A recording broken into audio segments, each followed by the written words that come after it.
Let's go boom.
Let's go boom.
And welcome, ladies and gentlemen, boys and girls, wherever you are around the world, to this final matchup of the 2022 IIHF Ice Hockey World Championships Division 3 Group A.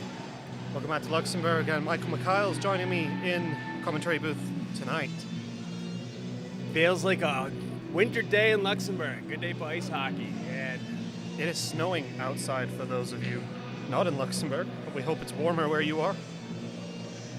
Hopefully we get this crowd coming in. They're probably going to be slowly moving in once the period starts. It's a potential bronze medal game for Team Luxembourg.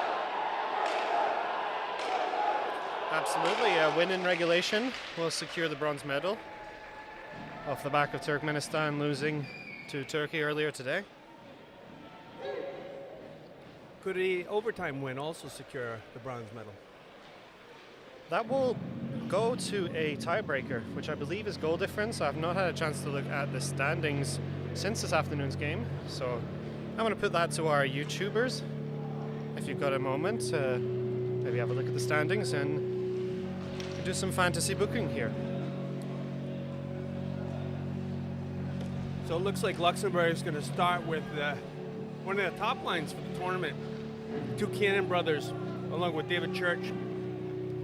And on defense, Thierry Baran and Zrika, the rookie. And we're underway. Luxembourg got to close the gate there.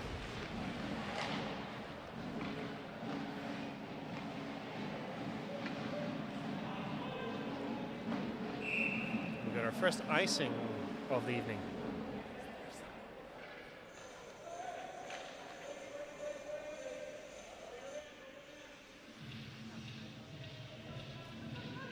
So they'll line up to the left of the Chinese Taipei goaltender.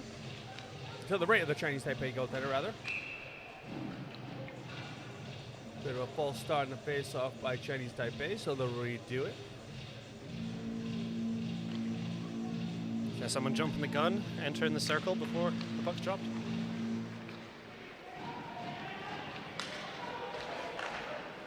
As we've seen all tournament long, this Chinese Taipei team full of nifty, fast skaters. And very nice, outstanding gentlemen, I must say. Very well liked, this team.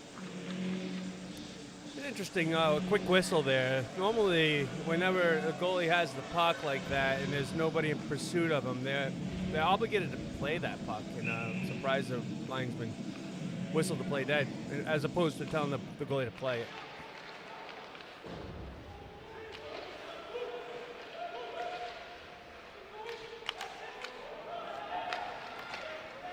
A little partial breakaway opportunity broken up.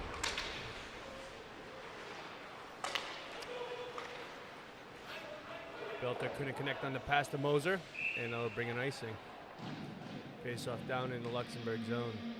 It's good to see Kevin Grunland back again for his second game of this tournament. He missed the first two with illness. Won MVP the other day. Last night, in fact.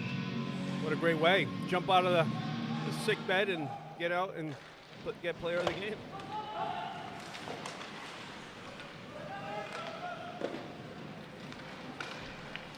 Bacchus pass behind Moser. Moser able to collect the puck, dumps it in. Benny and Belter in pursuit. Chinese Taipei regains control.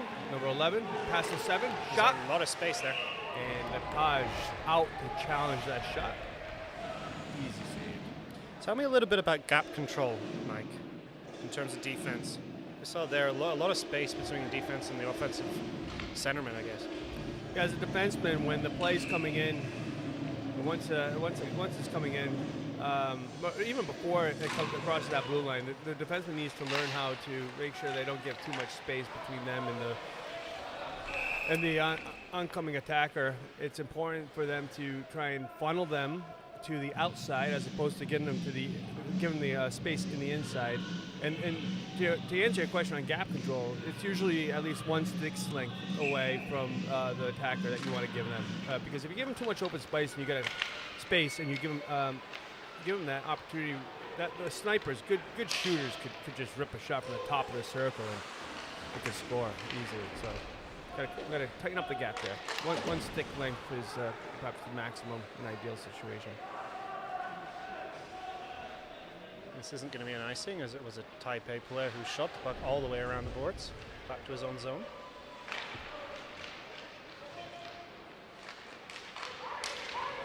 Chinese Taipei number 16 takes it, shot, snap, rebound, block. Stuck in the side netting there. And Luxembourg will bring back their. We saw a couple of freaky goals in the afternoon's game. Here, just in the corner here on our right, a shot right over the shoulder of Bozaci in the Turkish goal, and then somewhat a harmless throw towards the net against Turkmenistan, and it trickled through.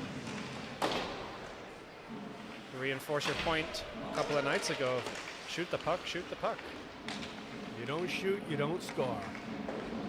That's hockey. And this is going to be an icing. Oh, waved off. Waved off. Bechtel. I don't know what he's thinking, but he has a guy offside. He lets the puck go, so doesn't touch it. Luxembourg tags up, and Church in pursuit. Hovering around.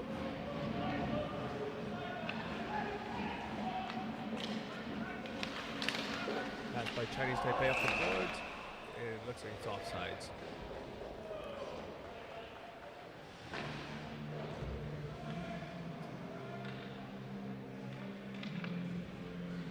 Baquez, Welter, and Moser make their way to the ice.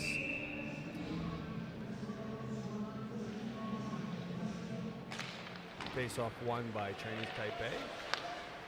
And picked up by Benny Welter. Benny Welter works his way into the zone. Poke check made by Chinese Taipei to regain possession. Pass across the neutral zone. In the three circles, centers it.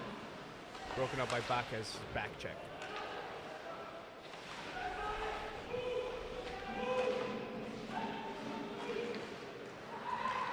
It's another giveaway in the defensive zone from Luxembourg. They go Tanabu. Possible 3-on-2 here. Beaufort Knights line. Bacchus, Welter, and Moser.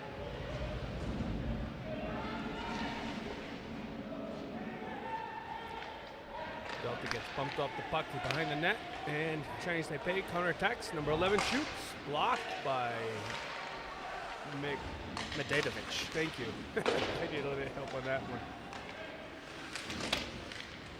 That's Dino, the older brother of Demir. Shot by McDavidic, misfired. And the pass too far ahead of the number 9 Fan, and now bring an icing. Face off into the Chinese Taipei zone.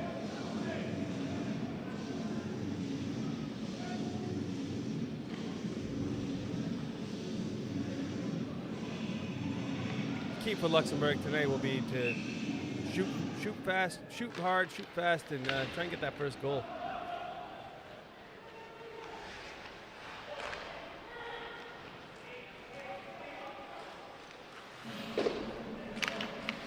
Jerry Barron with the bank off the boards to Anthony Vincent.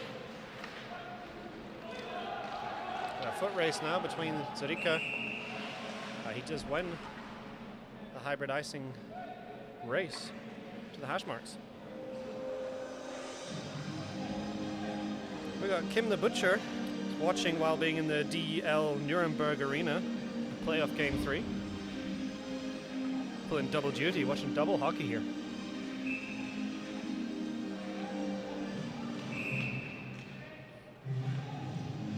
Yeah, it was an exciting game for the Kolnahaya, who won that second leg and advanced to the, I believe, quarterfinals. We've got a big contingent of Kolnahaya fans that have been here all week. What a terrific voice. Kolnahaya, KSC. They've been chanting out in the parking lot. Cannon collects the puck, passes it back to Zrika. Zrika over to Baran. Baran up to Church. Church tries to hit Colin Cannon, but passes a little too far ahead. Oh, Mike Cannon. Nice stop along the boards. Battling for the puck, loses control. This is what Luxembourg are going to have to be wary of, the speed. Taipei are going to dump the puck a lot and go after it. Yeah, I think the speed advantage must be going to Chinese Taipei. Would you concur with that? Yeah, for sure.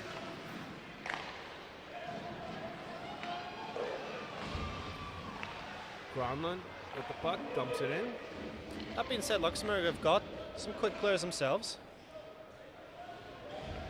Thinking Bacchus, Church.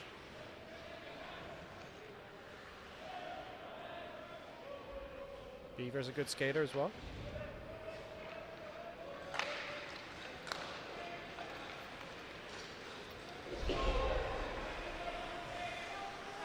Schowel collects the puck in the corner. Back to the point. Bouncer in front. Shot saved by Lepage. Another save by Lepage. Saw that all the way. Shen, number 10. Taking a couple quick wristers on net.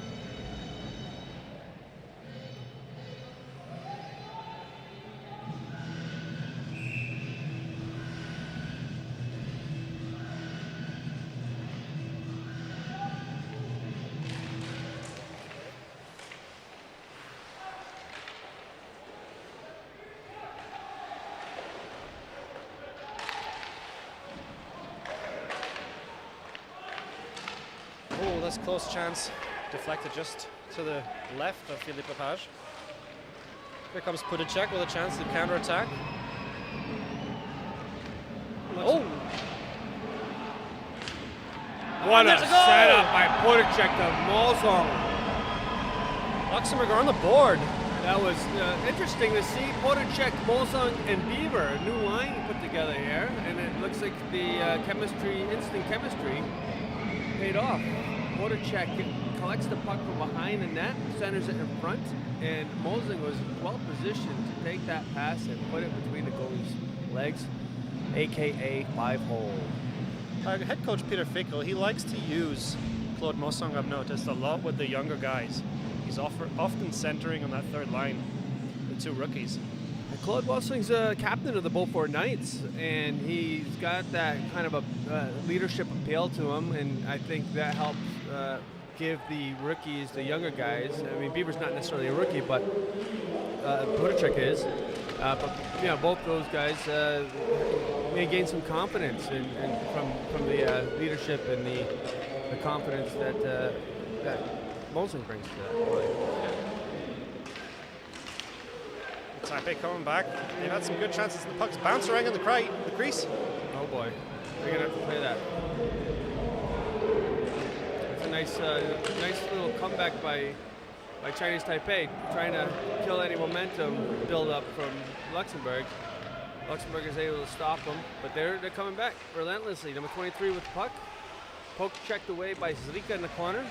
Michael Cannon down low to help out. He's battling two Chinese. We've seen a lot of this. Michael Cannon and multiple other players against him. Up, point, collect the puck. Works it over to the middle of the ice. And Lepage gloves it by a shot by Yu, number 8, from the point.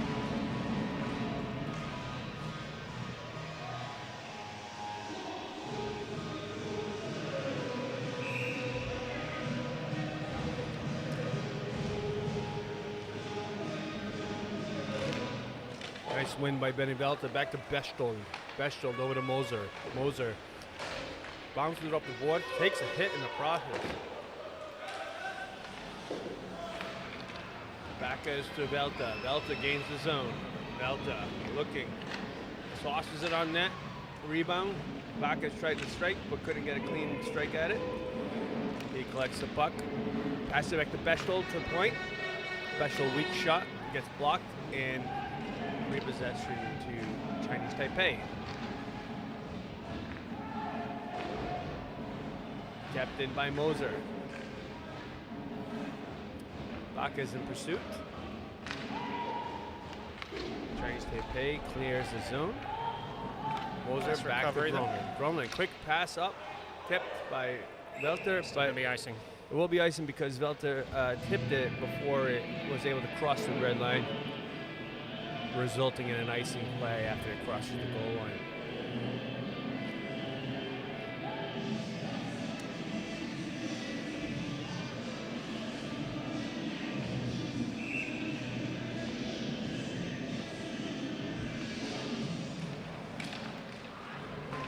Here comes Bacchus over the halfway line.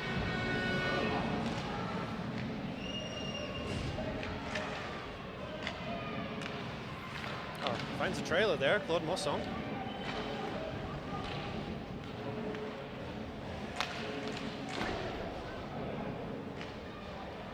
Molsong with the puck.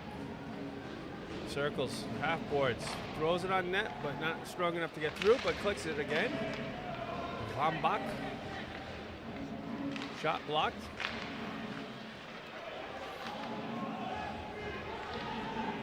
Pass across.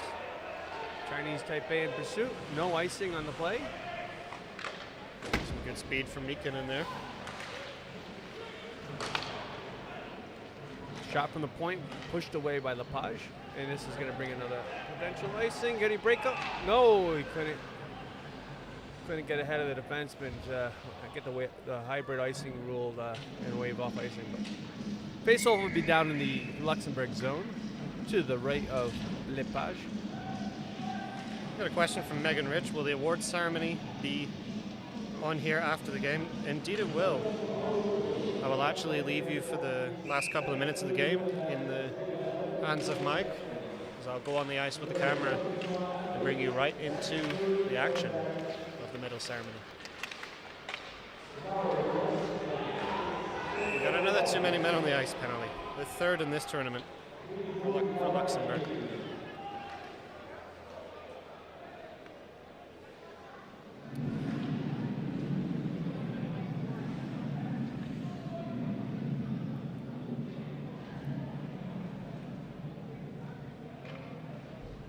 Undisciplined hockey. The last game of the tournament, it's just uncalled for.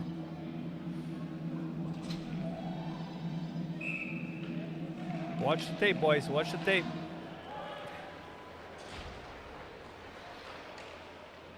And somehow it's always been the same play. The pass over to the defenseman on the right-hand side as he's changing. And this guy ironically correct, and it seems as though they purposely pass over that way while they're changing. I just don't get it. I don't know. Anyway, Luxembourg on the penalty kill. A minute and a half left on the penalty for too many men.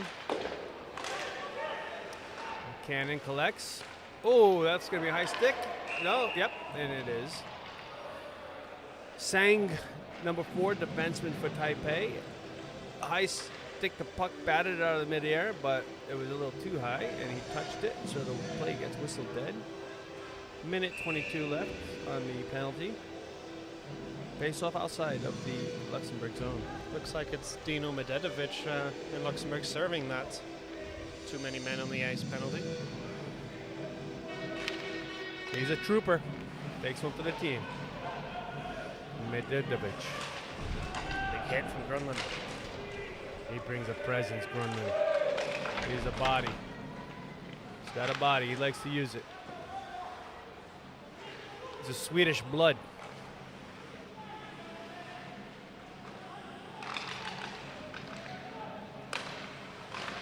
Oh, what a save. Shen gets robbed by Lepage. I got a question for you, referee Michael.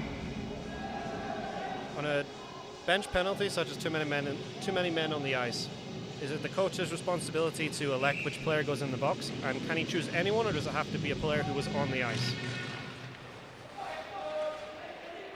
I think he could. I could be stand corrected on this, but I believe that he could choose anybody, regardless if they were on the ice or not. What a block there by Baron. Thierry Baron sacrificing his body. Hopefully he's healthy and in good form to go home to his lovely fiancée tonight.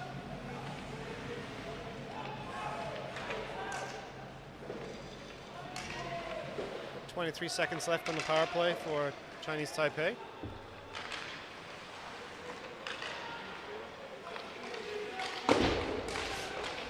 And there's the goal. The initial shot from the point went wide, bounced off the backboards right into the slot. Yeah, and there was one swipe at it, and then number 8, Yu, was able to put the biscuit in the basket. Ties this game at 1.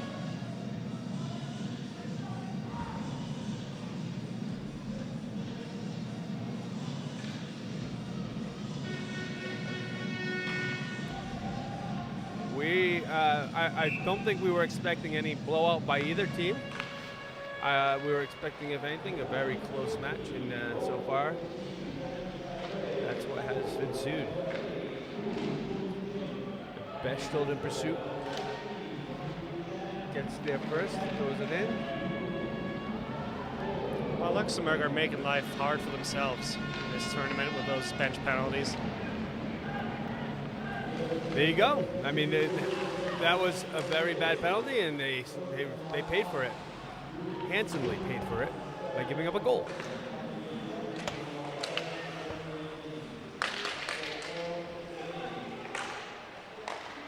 Pass given away.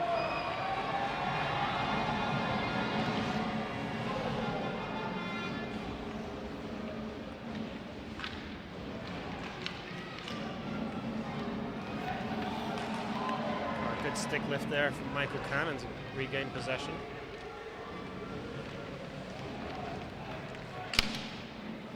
Ooh, Thierry Baron, a sneaky shot from mid-ice right on net.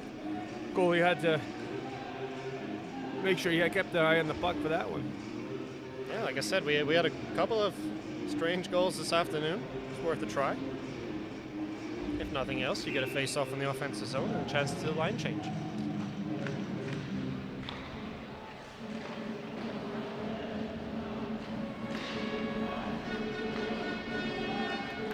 Taipei on the partial break here. Nice save by Lepage on number 4, Sang, who had all the time in the world to shoot that from the slot area. Wide open shot.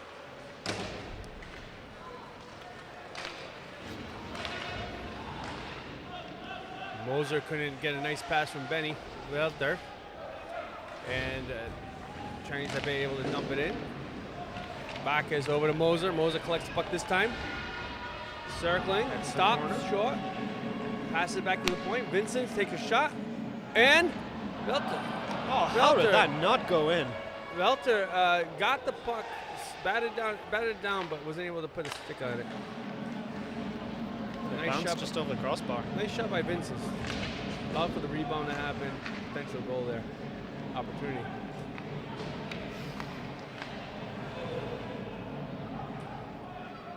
That looks like number 25, the backup goalie for Chinese Taipei starting tonight.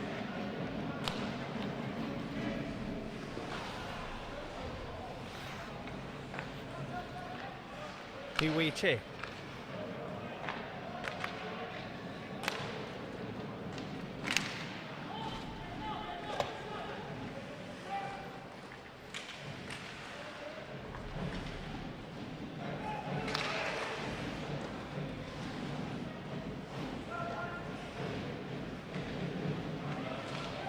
Boy, they can't clear the zone. Luxembourg struggling to clear the zone here. Chinese Taipei putting the pressure.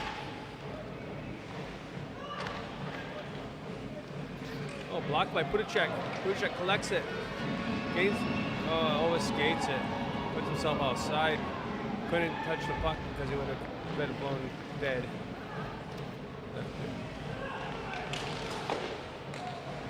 Oh, jeez.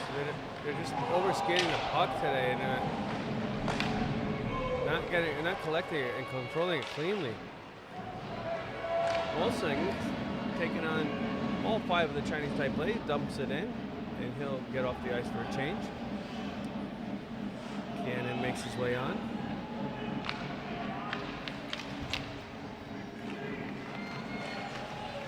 Puck stuck in the feet of David Church a little bit there.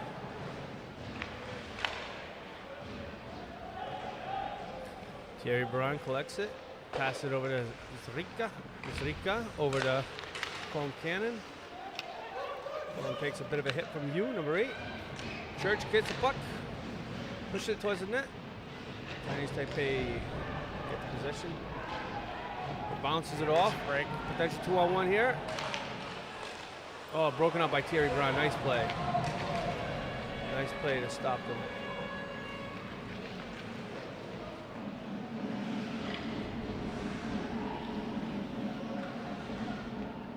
A little over 4 minutes remaining in the first period here.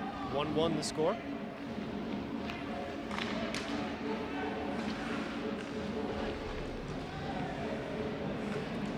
A delayed penalty here. Looks like it's going for tripping against Kevin Gronlund, number 3. Had a little piece of the leg, and called for tripping. Chinese Taipei scored the last time they were on the power play. Let's see if the penalty killers of Luxembourg can withstand. Lemon tree again. Come on. Remind me to have a discussion with the DJ booth after this period. I got a few songs they can be playing when people take penalties. I'm gonna need to expand on that. Saved by Lepage. Yeah, it was a nice win on the face-off by Chinese Taipei, and 15 got over to 10, over to 11, and they worked it well.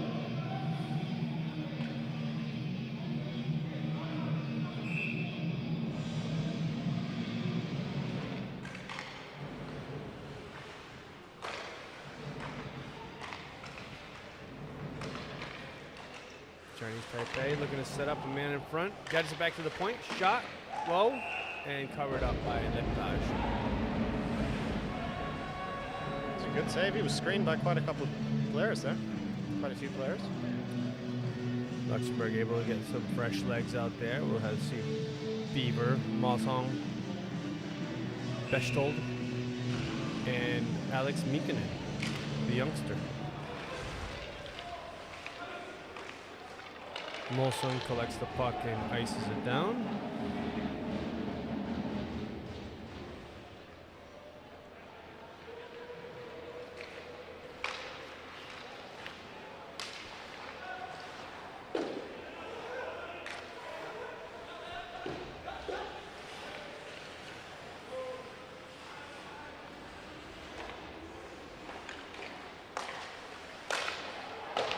Pass across to number 7 of Chinese Taipei. Shot wide. That was a nice setup, but shot it wide. Minute left on the penalty. Nice save by Lepage. Allows his team to get fresh legs out there by tying up the puck.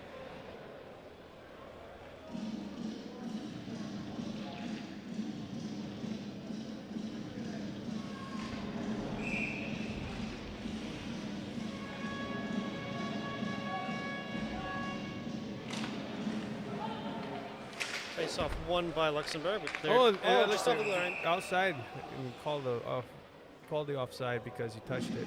Tried to make it back in. Bit of a break there for Luxembourg. Face off outside the zone.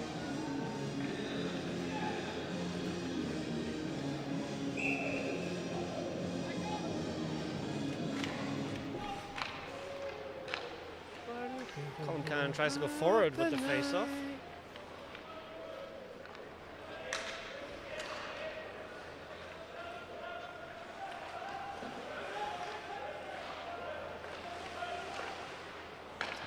Defenseman working with puck, back and forward.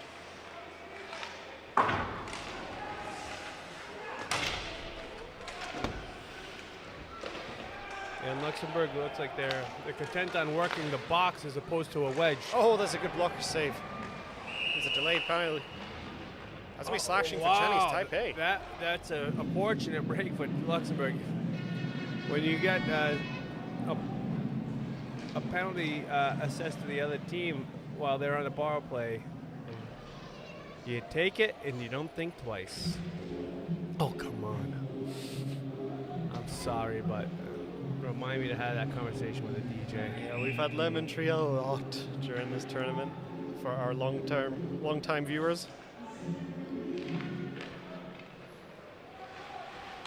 So it'll be 4-on-4 for 6 seconds, and Kevin Grunland will join the ice. Luxembourg will move to a power play. They are back to full strength.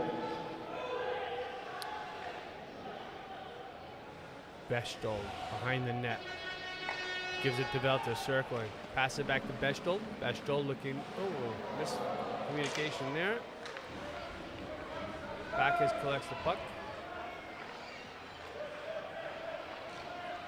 Skates it through.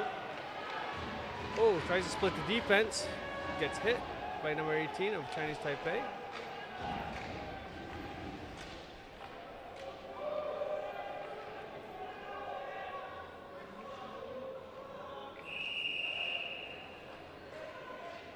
And play is whistled dead.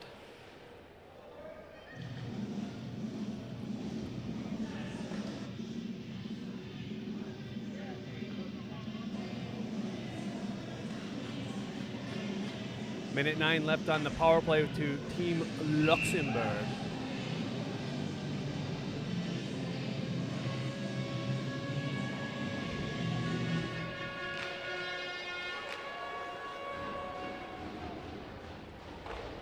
The crowd trying to get the Luxembourgers into this game. Found on the pass by Baron.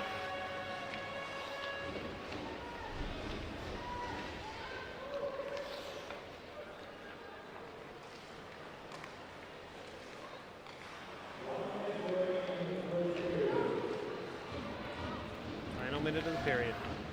McKinnon. doing a Church little. stays just onside.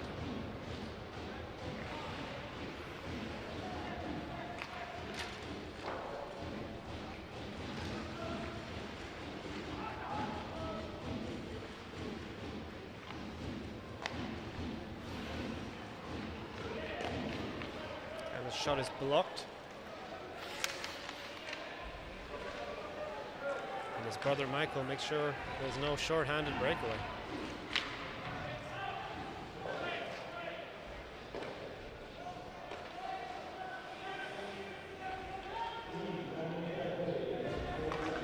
Taipei back to full strength. 5 seconds remaining in the period.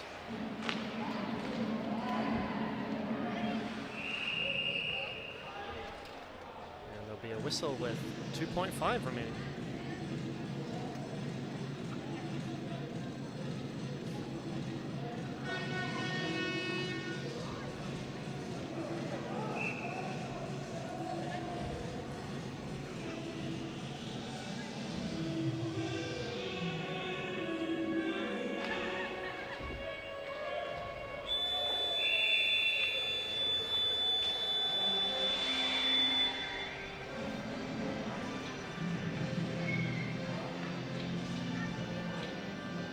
That'll do it for the first period. 1-1 the score between Luxembourg and Chinese Taipei here on the final day. And it was a good first period. Again, more disciplined hockey necessary for Luxembourg to come on top and earn themselves a bronze medal. They can't afford to have those type of penalties, those too many men on the ice calls. And it's good. Good, exciting hockey, 1-1 going into the second. We'll see which team wants to come out and really win this as we start the second period. We'll be back in about 14 minutes with period 2 of Chinese Taipei versus Luxembourg.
What do you make of this history-making day, first ever girls' game in Luxembourg? Yeah, I'm really happy about it. It took a long time for us to have a girls' team, but now the moment is there, and I'm really very proud of it. The first season that he just began, and if you see already what's happening, that's amazing. Yeah, you saw today with all the Huskies girls and the girls from here, we start to have a big team. It makes me feel like I'm part of something big, and I'm happy to be like one of the first girls playing hockey in Luxembourg. I hope that a lot of girls will come and join our team, and that maybe we'll someday play for the national team and go to World Championships.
Poker, c'est une grande famille.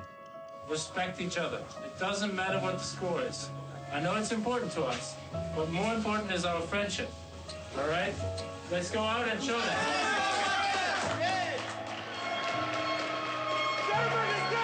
Having the support of my wife, Silvana, is critical. We had a newborn, so I wasn't thrilled. I'm gonna be honest, it's tough. On l'a vu, au niveau physique, ils étaient déjà un peu plus présents. But I think that the rivalry stays on the ice. I think it's healthy to have a little bit of a brawl here and there.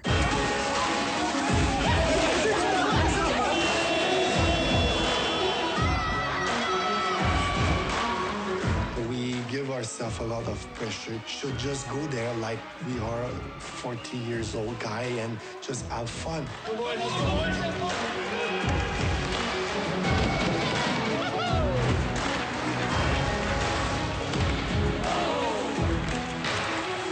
Comment est-ce que tu veux évoluer? Bravo, bien joué les gars. Tu n'évolues que si tu joues contre plus fort que toi. This is the poker spirit. We don't quit.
We got a special guest in the media booth this evening on the final night of the 2022 World Championships IIHF Division III Group A.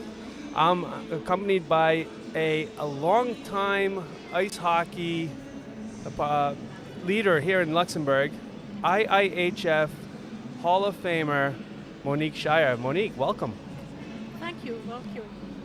Monique, so you've been around and done this type of atmosphere for many years. Can you give us some of your thoughts on this year's tournament and how nice it is to see ice hockey back in action after a hiatus of 2 years due to COVID? Yes, all teams stated that they are very happy to be back on ice after 2 years with nothing international. And especially for our young players, that we have a lot of them, it's their first appearance in an IIHF championship, and I think they are somehow nervous, but they learn, and they learn very quickly. And how important is it to have these young players play with some of the veterans out there? I know your sons both retired from the international ice hockey competition. Your son Ronnie, who served as a player for the Luxembourg national team for 15 plus years and captain for many years. How is it watching him now, participate as a volunteer as opposed to being on the ice and seeing these youngsters learn from the veterans who are still there, like the Benny Belters and others? Well, I think our older players are really a good example for the young players, and they can only learn from them. And it's good that we still have some experienced players to show them how to do, because to throw them just in cold water without any support would have really been terrible for them. Yeah, that's a great point, because there's a lot of good players. We've seen the United Arab Emirates lock up the gold medal. They have players coming in from higher levels of hockey. You see Turkey winning the silver medal. So having Luxembourg positioned to play for a bronze medal tonight, what are your thoughts on that? Does that make you happy, or would you have liked to have gone for the gold and the silver? I think we have to be somehow realistic. They do their best and they do all they can and they give all efforts without buying some Russian players, but still relating on their own national raised players, and I think that's the best way for our future. Yeah, and it's really, really interesting to see how Luxembourg really adheres to the rules and respects the people who aren't really, Luxembourg by blood, but who were born and raised here and played hockey here all their lives. Like a good example of that is Alex Mikkonen, right? He played many years in Luxembourg and the Huskies organization, and has been nationalized to play. And he's only 17 years old, so that's a really nice way of how Luxembourg is able to attract good talent and get them part of the program. Most of our players are raised here in Luxembourg and learned to play here in Luxembourg, starting at the level of the Huskies and then coming up to either Beaufort or Tornado, and I think that's the way to go. Yeah, it's nice to see both Beaufort and Tornado and obviously the Huskies providing the pool of players for the Luxembourg national team to be able to compete. Do you think that more of that interest in players at a younger age and the connection between, say, the Huskies organization, the Beaufort organization, with Tornado as well, is important for Luxembourg hockey? It's essential. Without that, we could not make it. And it's very new, and it's only a project for the moment, but we will try to get a Luxembourgish competition 3-on-3, starting on a very small level, and then raise the interest for youth hockey in Luxembourg. I think that's our future. That's the way to go, right? Always motivate and keep the passion alive. And I know you were inducted in the IIHF Hall of Fame back in 2015, so that's 7 years ago now. And one of your quotes is, it's ice hockey. I have a passion and love for this sport. That's why I've contributed to it all these years. Would you say your passion and love is still strong as ever, or has it gone away a bit because your sons are retired and they're not really playing? I know how happy you were to see them skating and playing for the national team, but how is it not having them on the ice? Well, it's not really chasing me away. As you see, I'm still here. I'm getting old, but I'm still here. And I even got now an appointment from the International Ice Hockey Federation on the Presidential Task Force for 3-on-3 hockey. So my passion is still there, and I don't know if it will go away. That's fantastic, Monique, and I know you've been very helpful even in the local Luxembourg Hockey League program, and especially within the Tornado organization, serving as many years of the Tornado presidency, and I know you gave that up a couple years now back to, you passed it on the baton to Patrick Schoen. But I'd like to personally thank you for your contributions to Luxembourg hockey, and in the 13 years I've been here and playing hockey in Luxembourg, you've been really able to help us get more ice time and make it fun for everybody at all age levels to play this great sport of ice hockey. So thank you, Monique, for joining me here in the media booth, and really appreciate your love and passion for the game and your contributions. Thank you, Mike. Thank you.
we're back live. Ladies and gentlemen, welcome back to Patinoire de Kokolshaya here in Luxembourg City. I hope you enjoyed that interview during the intermission between Michael Mikhail and Monique Shire.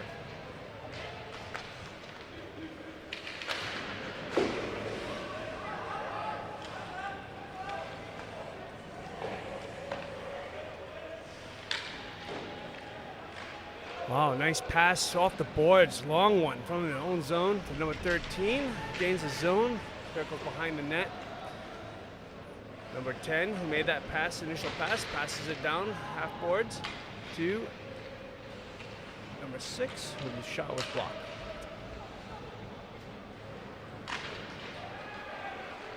Here comes Church. Oh, shot.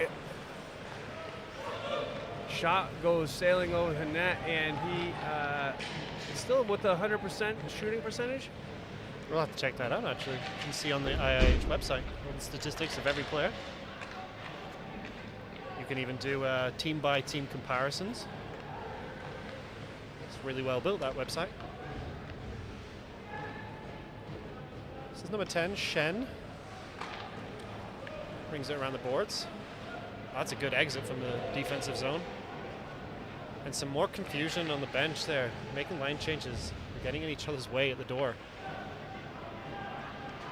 Jump the boards, boys. And here goes Bacchus. One board gotta beat. Oh, shoots, but what a tip by number 17. Bacchus had him beat, and 17 gets his stick right on the shot, deflects over the net, hits the back netting. Oh, that was a nice move by Bacchus, but just couldn't escape the stick of 17.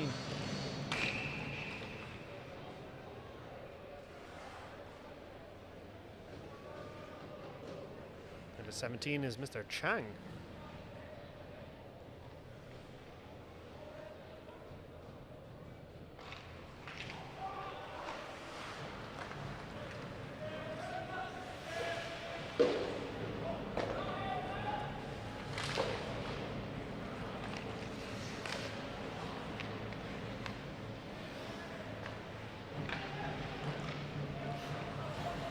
Pass into a skate there.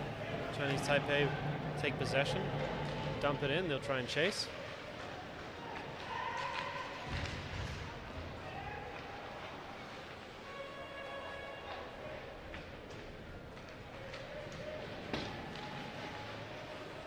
Mosa with the chip off the boards. There's going to be a whistle on the play. The puck bounced up and hit the timekeeper's box just above the glass. Thankfully didn't hit our platform camera operator again. Mara Wagner took a puck in the knee the other day. Everyone's sacrificing their bodies for the game. Mara's a hockey player. She played for the Tornado women's team, so she knows how to block shots and regain herself.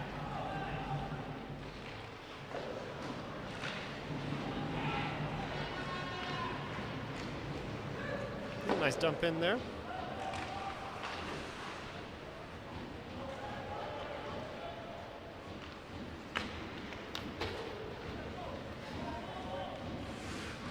Sang dancing on skates. Oh, there's a big hit from Beaver. Alex Mikkonen makes a shot, goes in. Oh, tries shooting short side, and had a little bit of a gap there, but goalie was able to make a save and hits off the post. I've been waiting all tournament long for people in that situation to take a shot. Been a lot of attempts to center it. It's worked for some teams, less for others.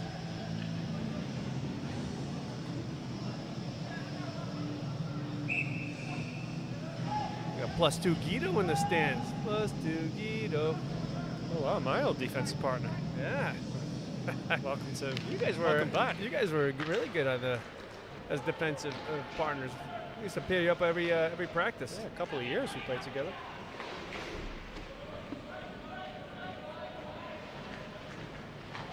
A bit of a battle behind the net there. It's worked loose by Colin Cannon. Swings it around the boards to his brother Michael Cannon,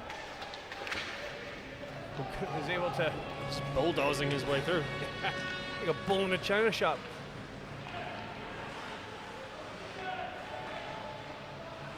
He's got to be tournament MVP, right, for Luxembourg? Oh, yeah. He's been every game non-stop. Energizer.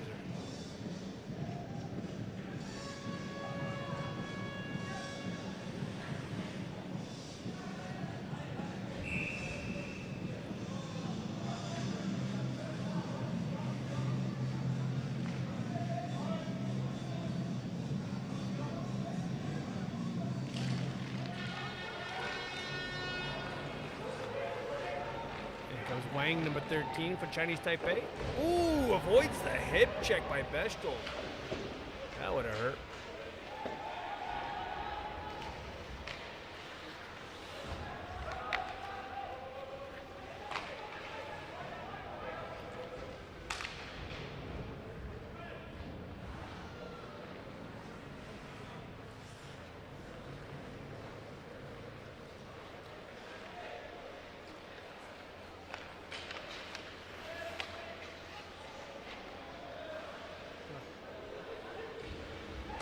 Kevin Grunland with a misplaced pass. They failed to exit the zone. He got another chance here.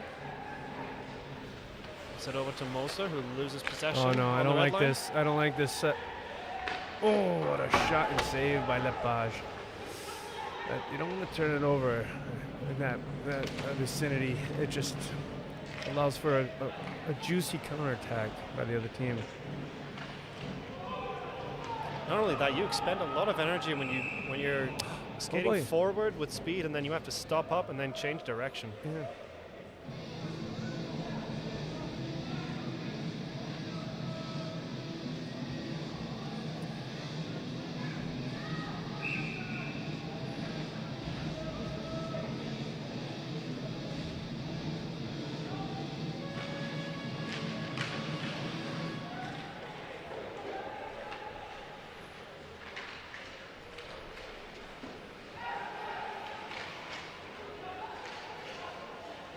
Get some statistics from the first period.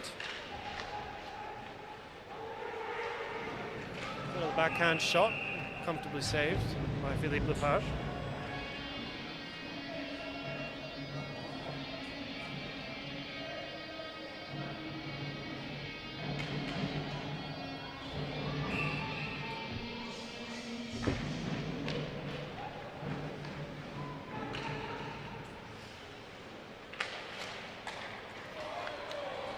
Here comes Claude Masson, the goal scorer for Luxembourg.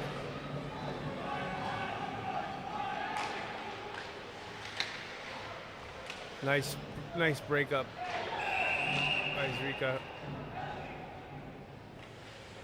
A whistle on the play. Sorry, that wasn't Zrika. That's I'm always gonna butcher his name. Medenovic? Dino Medenovic. Medenovic.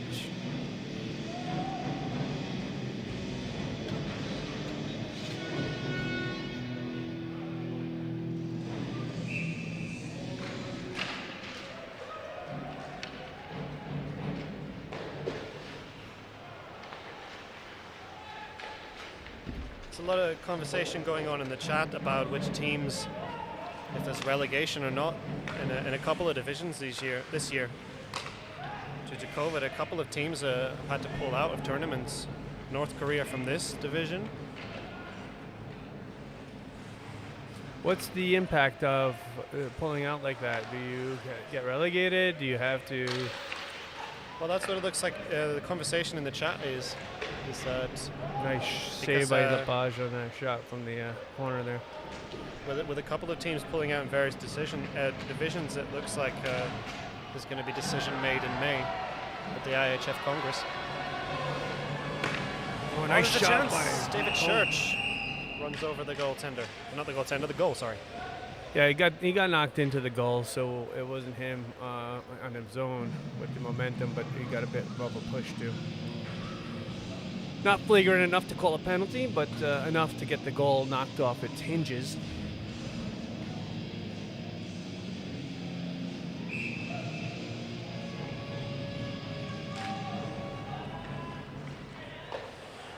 Face-off win by Chinese Taipei in the defensive zone.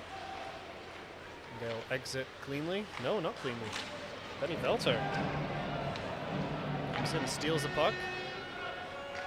That's a little bit of an optimistic pass there from Philippe Bechtold.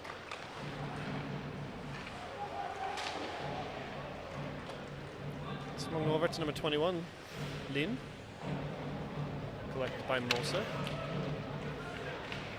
That's a dangerous D-to-D pass. Don't want to do too many of them.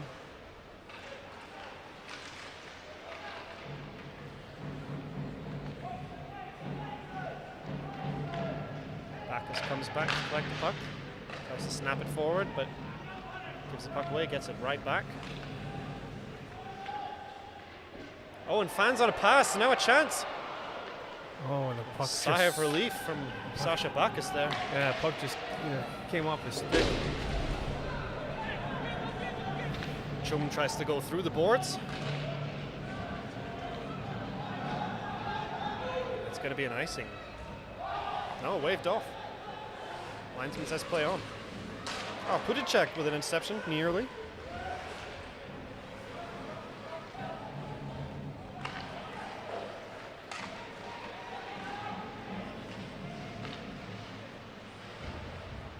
Collection by Mikkonen. A stretch pass. Beaver carries it in. He passes it. Nice pass over to Mosung, but Mosung was able to get a shot as he was tied up by a Chinese Taipei player. Back checking. Oh! Shot on goal.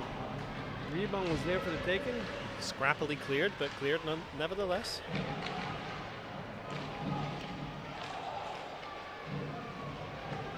Alex Mikkonen. Pass over to Beaver. Beaver snaps it, blocked by number 4. Another shot by Mosung, weak shot, but stopped by the goaltender. From Sang.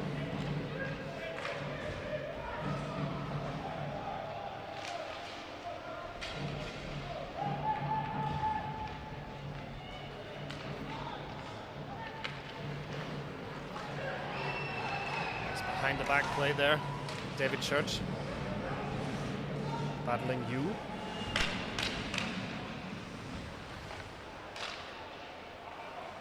Sang tries to float it through to the offense, but it's collected by Luxembourg and dumped right back in. Colin Cannon looks around, finds his brother Michael, shoot into the side netting, wraparound attempt. Puck's bouncing around in the crease, but they will clear. Good chances there. Just couldn't get good wood on it. Cannon keeps it in. Church holding, cycles it back down to Michael Cannon.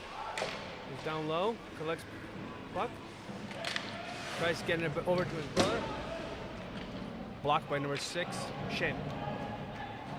It's going to be an icing call. Oh boy. And this is going to be a tough one for Chinese Taipei as Luxembourg is able to reset, get some fresh legs out there with the Abelt, Moser, and Backus line coming on.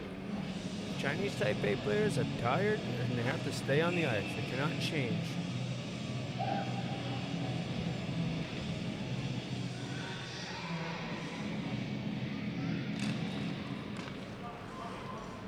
Shen collects the puck off the face-off.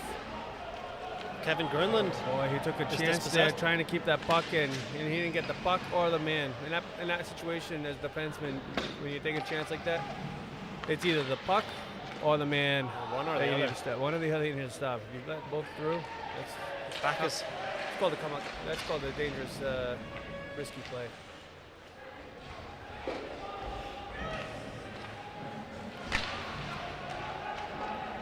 Here's a chance now for number 11. He's going to shoot. Kick save by Lepage. It's the blue line. Another shot. Goes wide. Pass into the middle. Now Backus. One-on-one shot. Another stick. High and over the glass. And out of play.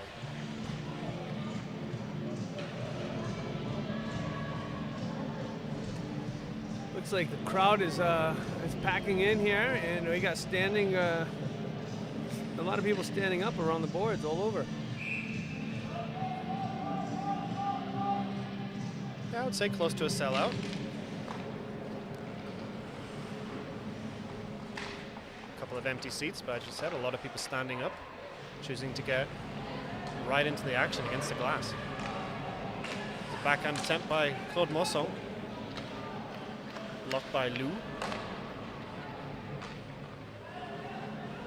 Chang with the puck, number 17. Backhands it. A little too much. Oh, misfire by Mosson. Got a lot of open ice. Could have skated in a little bit more and take a nice little wrister. Opted to take a quick slap shot and misfired. Chinese Taipei comes back the other way. They're in the zone, circling. Pass back to the point, number 21. Shot blocked.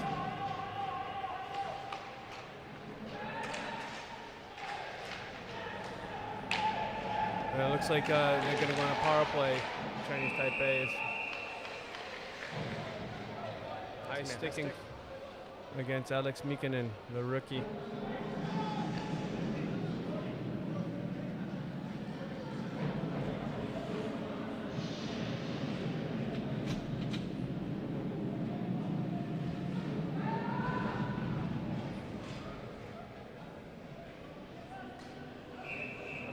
I forgot to talk to the DJ.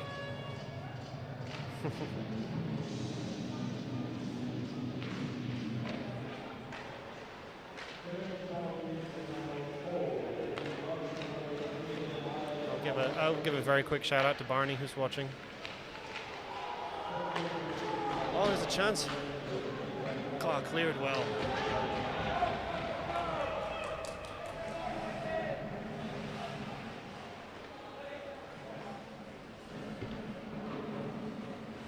Where is Barney these days? Guess they were on their way to Spain the other day, but Luxembourg killing a penalty. Hey Barney, it's snowing here in Luxembourg. What's the temperature like in Denia, Spain? Number 10, all time in the world. Nice block by Michael Cannon and ices the puck. Oh, and again. He is everywhere.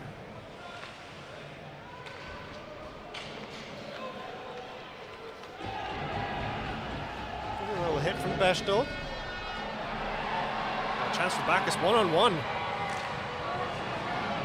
Good save there. It was a short-handed chance for Bacchus.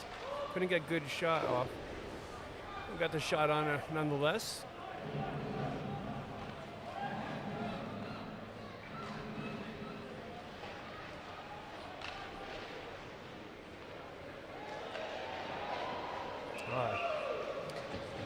Nice positioning by Lepage to block that and smother it.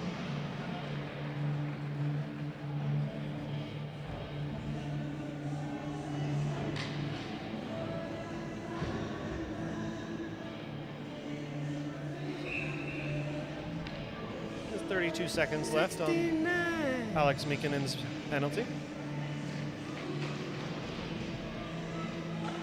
Oh, shut the music off. Shut the music off. Play has started. Oh, and there's the power play goal.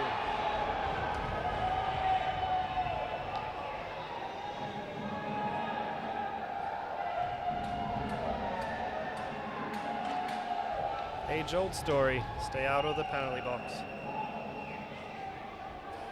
Bum, bum, bum. 2 power play goals in this game now for Chinese Taipei. Mm-hmm. That hurts.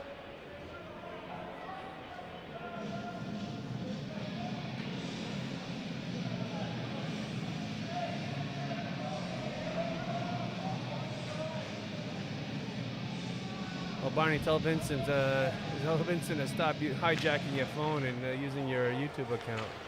He could post some nasty comments out there and defame you very quickly. Anyway, Luxembourg down 2-1, giving up another power play goal to Chinese Taipei. Let's see how they react to that.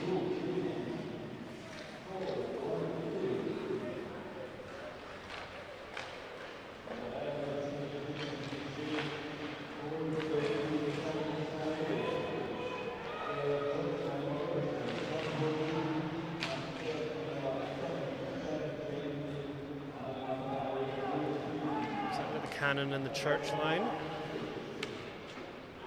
Back on the ice, trying to get something going for Luxembourg, get back in this game. They trail for the first time. Church battling for position in front. Oh, shot by Thierry Brun. Rebound. Hand pass.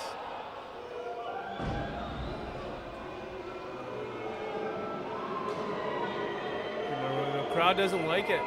They don't like that stoppage of play.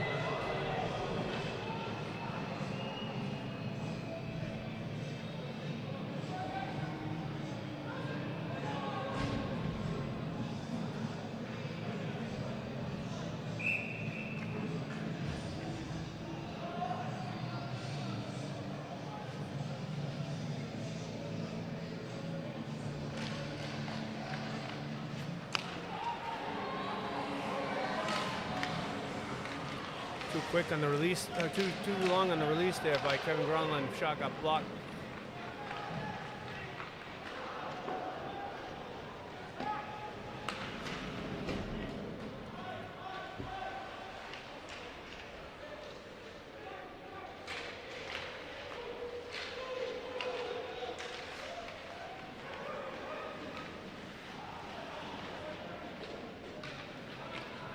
There's a clearance only as far as Shen. He passes it over to his partner. And Velter escapes the call there. There's another shot. He skated as though he thought he got a penalty. He's got to play until the whistle is blown.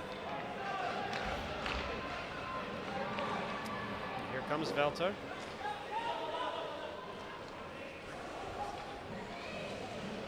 Sneak it in front, bounced off the cage.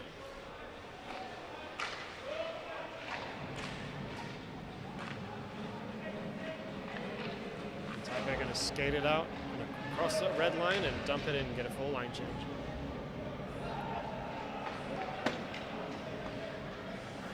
Got about 340 accounts watching on YouTube. Welcome every single one of you, wherever you are around the world.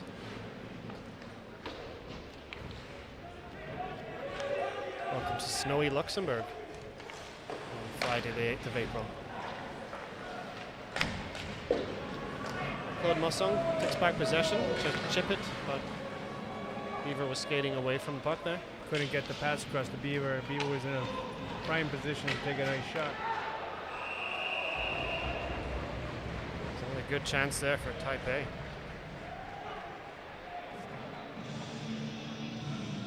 Glove save by Philippe Lepage.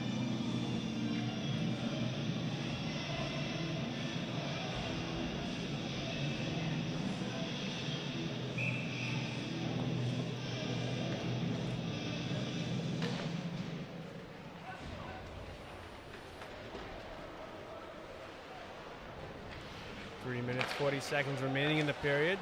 Chinese Taipei up 2-1. 2 power play goals scored.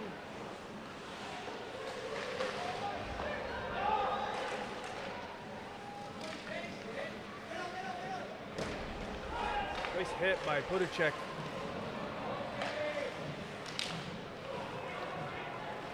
And here comes Sang. 3-on-2. Oh, another nice glove save. Shot by number 4. Glove down by Lepage.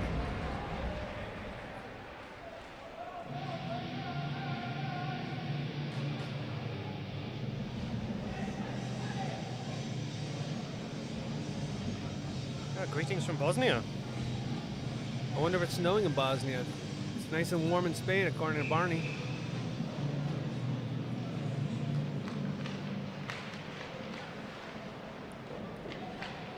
Harry Brown chips it up the boards to Church. Church trying to collect the puck and banks it.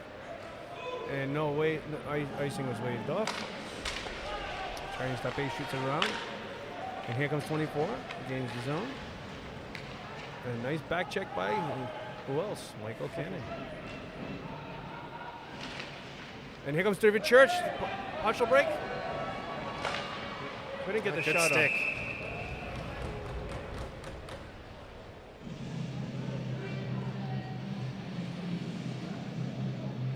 Yen Shi Pang with the poke check.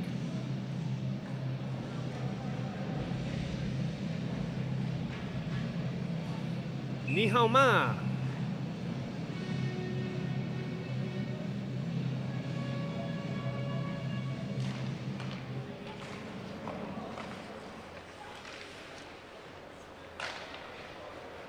Wo he hao, xie xie.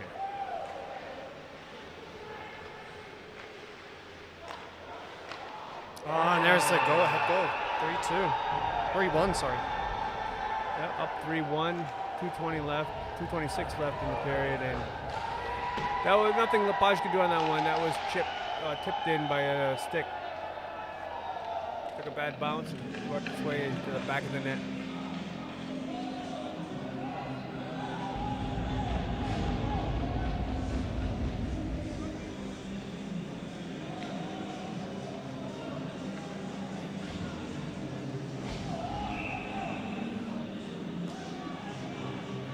They're going to have to dig deep, Luxembourg, in the last 22 minutes of this tournament.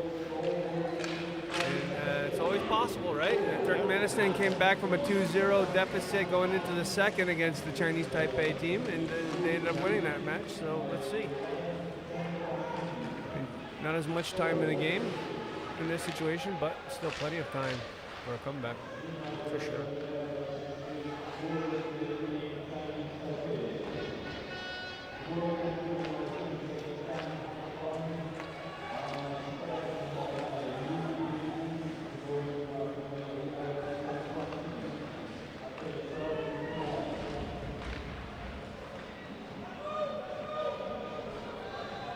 Long stretch pass is deemed to have been tipped by number 18, so no icing.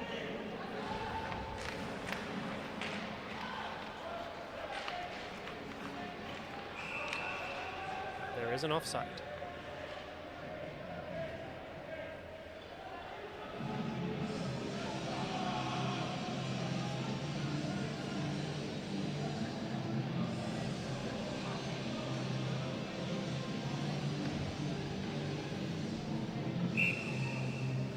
Looks like we've got a fan of Kevin Grunland.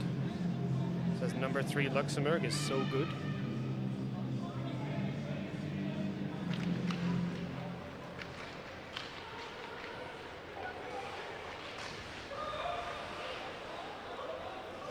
Luxembourg struggling to get any offensive zone time here. Puck bounces up and out of play.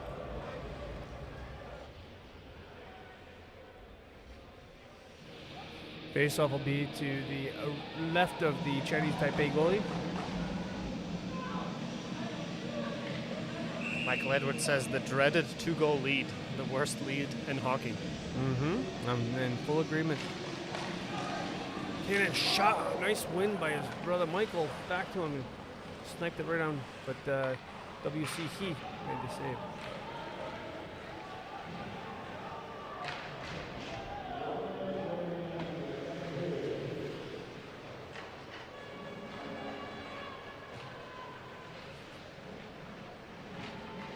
Don't get sloppy now.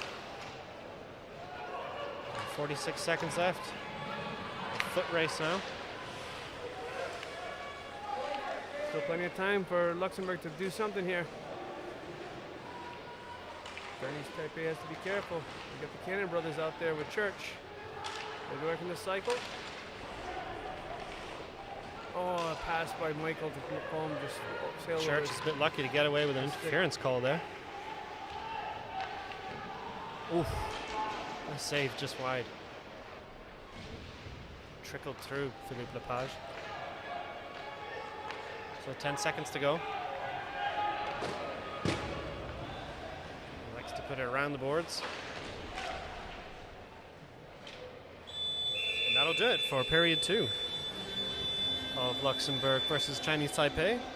Taipei with the 3-1 lead going into the final period of this tournament. It'd be important for Chinese Taipei not to rest on this lead and think that the game is over. They need to come out strong in the third period. Hopefully Luxembourg could come back and catch them napping and score a couple quick ones to start the third. So we'll see. I'm actually... We're going to go to a very, very quick commercial break, and then we'll be back with Michael Mikhail interviewing Patrick Schoen.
schon. You're live. Ladies and gentlemen, I'm welcoming here to our media booth Patrick Scone. He is the current president of the Tornado Luxembourg Hockey Organization, which is part of the Luxembourg Hockey League. He's also treasurer of the Luxembourg Hockey Federation here, and also a assistant or coach of his son's Huskies team. Welcome, Patrick Scone. Good evening. Hello together.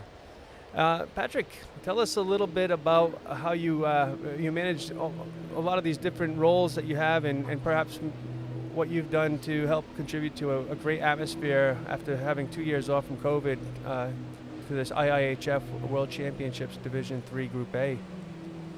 We are happy to be back on the ice and to see that we can play in front of a full house. We organized already, and we started to organize 2 years ago when the World Championship was allocated to Luxembourg. That year, 2 years back, we needed to organize a senior and under 18 World Championship. And then, suddenly 1 month before the tournament should start, it has been cancelled due to COVID. We prepared again for last year, was cancelled again. So this year we waited a little bit with the organization, and then finally now, in January, February, we started full speed to make everything happen to play here in front of full stadium tonight. Yeah, 3 times the charm. I was glad to see you guys didn't lose any of your energy and motivation behind wanting to organize and get this coming. It's been a great tournament so far. We've seen United Arab Emirates win the gold, lock up the gold, and Turkey lock up the silver. And Luxembourg's playing for a chance for bronze tonight. And I know you've been a former player. What's going through the minds of the Luxembourg players right now in the locker room? I hope the coach finds the right words to wake up the team.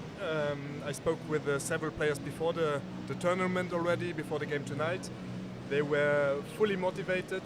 Unfortunately, we can't see it really on the ice tonight. Well, still 20 minutes to go. I always say the game is over when the referee whistles the final whistle. So still crossing the fingers that we can turn the game, but 3-1 against a team who skates a lot will be quite tough. So now I want to see the good spirit of the team, and they have to at the end, it's the last 20 minutes of the season for most of them, so they can go 200%.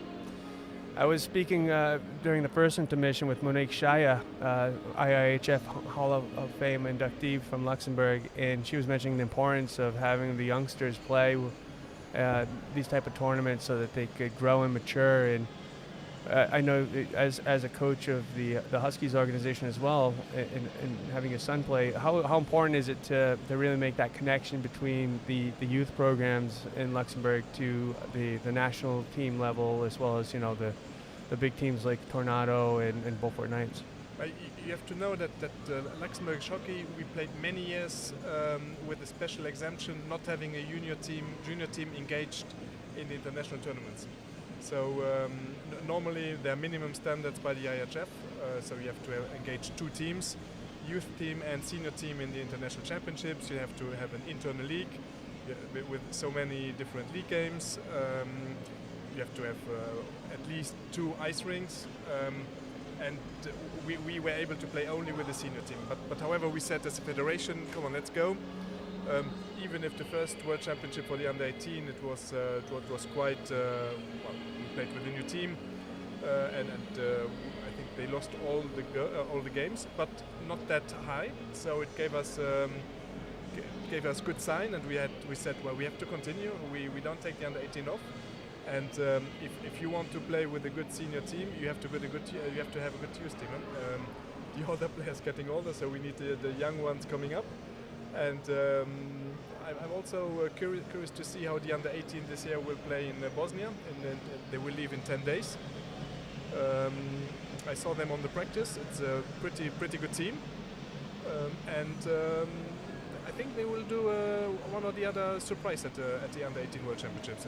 And even if you look today in the senior lineup, the third line, it's mainly composed of a junior line. So I see still very positive for the Luxembourgish ice hockey, even though if you look the veterans in the team, Erik Wamper, Benny Welter, Philip Mangen, Philip in the net. Lepage, Lepage, yeah. They will not play that many World Championships, so probably it's maybe one of the last World Championships for themselves. But with the young players coming, I see quite positive. Yeah, that's great to hear that there's agreement with regards to getting that nice pool of talent coming up grassroots from the youth in the younger levels and commitment through to U18. How do you work in players who are new to Luxembourg who are really good and want to play for the national team, or how do you also work in those players who go live abroad for studies and then come back just for this time of year to work? Is it tough as a coach to establish chemistry with these newcomers? It's not that tough. The toughest thing is Luxembourg is a very international place. We all know that. We have, if we look in the Huskies in Luxembourg, but also in Beaufort, it's very international players where the parents coming from Czech Republic, from Canada, from the US, from Sweden. So for them, they have a hockey culture. They come here and they say, well, my kids, they should play ice hockey. And we are very open, and I think always the sports is the best instrument to integrate integrate foreign people into a country. So our youth club, for example, the Huskies, is extremely international. Then the challenge, of course, is for the national team. How can we get these players to play for the national team? One of the options could be that the parents get the nationality. Which they can get after being 5 years in the country and doing some language tests and exams, because these people they learn, they grew up in Luxembourg, they speak Luxembourgish. It's just that they have a Swedish passport. If you look to Kevin Grönlund on the ice, he learned ice hockey in Luxembourg. Yes, his father is a Swede. He came 20 years ago to Luxembourg, and with his family, or even more than 20 years. Now he plays with the national team. But for us, it's a Luxembourgish player because he grew up, he learned ice hockey in Luxembourg, and the challenge is. Ich schwätze Lützerbusch. Good, okay, that's good. and we will try that also other players who have where the parents are not Luxembourgish, that they become Luxembourgish, and at the end they can play for the country where they learn to play ice hockey. And that's great. I love that's what's been motivating me behind Luxembourg is my 13 plus years of living here is the international diversity. Now, like you said, this hockey community welcomes and invites folks from all over the world and integrates them really well and be part of this hockey community. I guess as we get ready for the third period, is there any words of encouragement to get the Rode Leif out of the crowd and into the players? The Rode Leif was. We want to see now that the crowd also supports the team and is the sixth man on the ice. Well, the Luxembourgish crowd sometimes a little bit difficult to mobilize and to get into the game, but if the players show the motivation on the ice, I think the crowd is going to follow. So unfortunately, the first two periods when you saw it yourself, not as expected, but still 1-3 for Chinese Taipei. But I'm still positive. Well, as a former player, I always went until the end. Let's stay optimistic. Let's hope for a comeback and see this place go catch big fire, and not literally fire, but figuratively speaking, in terms of a good energy level. I'd like to thank you, merci Pilmos, Patrick Schoen, for your time and dedication to the great game of hockey. As your presidency of Tornado Luxembourg, your treasurer of the Lux Hockey Federation, and as well as a head coach or assistant coach within the Huskies organization. So all the best to you, and thanks for joining me here. Thanks, Mike, and let's cross the fingers for the last 20 minutes. Ja, dat is richtig. Allez, merci. Adi.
Okay, we're back. It's do or die time for the Luxembourg national hockey team as they face a 2-goal deficit against Chinese Taipei. Chinese Taipei, 2 of their 3 goals coming off a power play. 20 minutes for Team Luxembourg to ignite this crowd. Liam, will we see a comeback, or will Chinese Taipei sail into the sunset with a win against the host country? Well, to be honest, I'm looking for a bit more patient play from Luxembourg. It's been quite scrappy so far. Lots of passes into feet, sort of chip passes.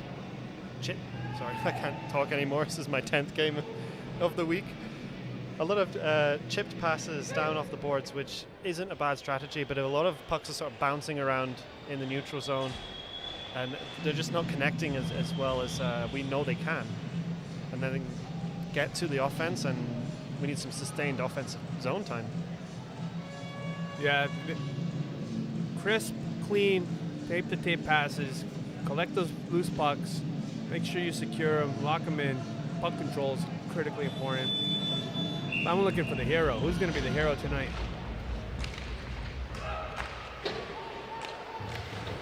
Gary Baran gets the puck, dumps it in.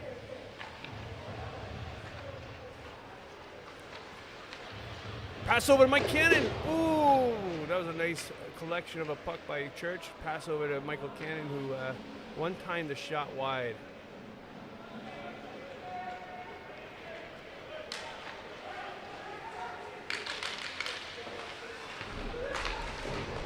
Gary Baran, pass over. This is an example of what you were talking about. Pass into feet. That was an opportunity lost.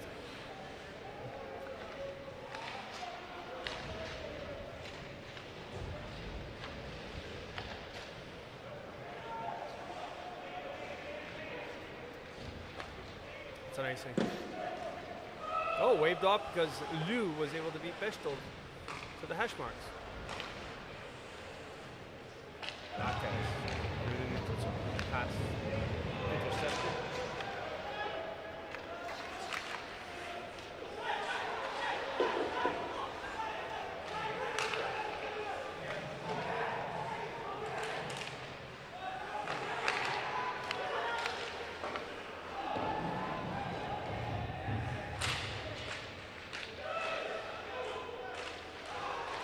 Moser battling on the blue line. Taipei do take possession back. They skate it back behind their own net to make a line change of the forward 3. He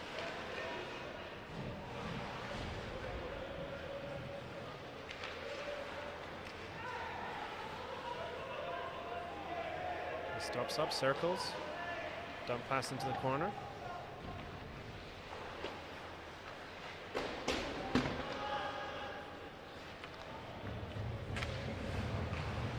Chance now for Luxembourg.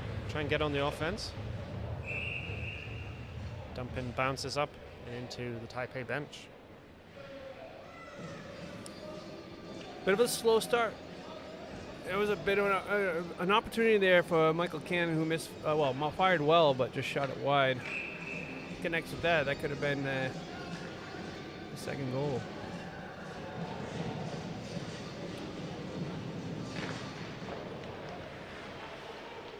Cannon boxes out the Chinese Taipei players. Let's see if this line can gain some sustained offensive zone time. Baran shoots, blocked. Puck bounces all the way to the Luxembourg zone. That's Erika's going to get an interference call there, I think.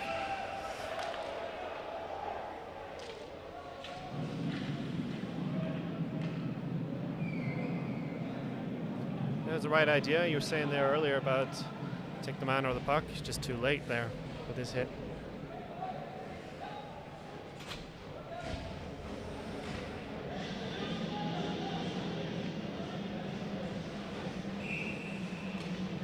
Taipei's been deadly on the power play here. Luxembourg didn't need to kill it. they have any chance to get back into this game. Yeah. Also, have to play like a wedge system. Get an attacker up top, and then have the second forward be like a shot blocker, and then your two defensemen working down low. That attacker would then allow for any shots being blocked to be passed up, collected and passed up while they're attacking and potentially getting a shorthanded goal.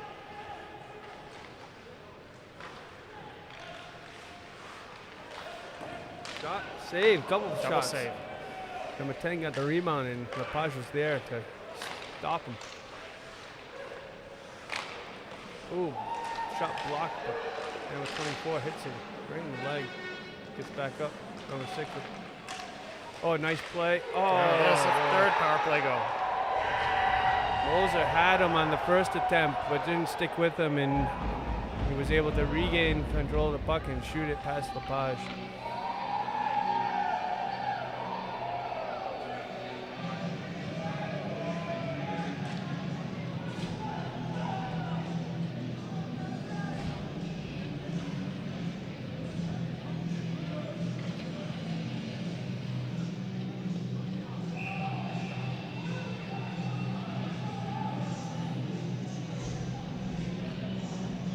Third power play goal, like you said. So Chinese Taipei up 4-1.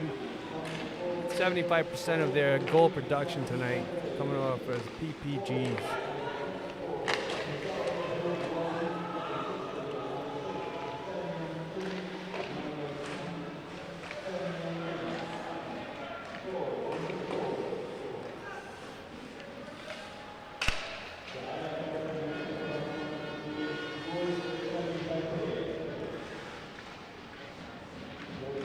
Luxembourg have just not been able to get into a flow since the early going of this game.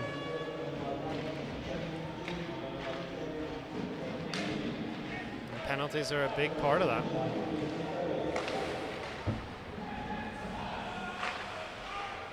Taipei keep the puck in.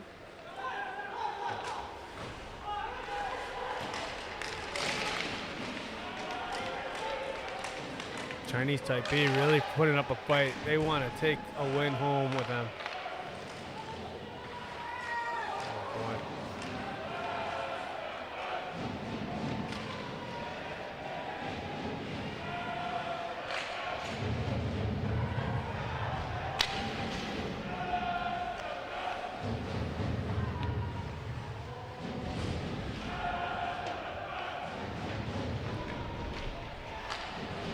Drummers in the audience now trying to rally the home team, the host nation.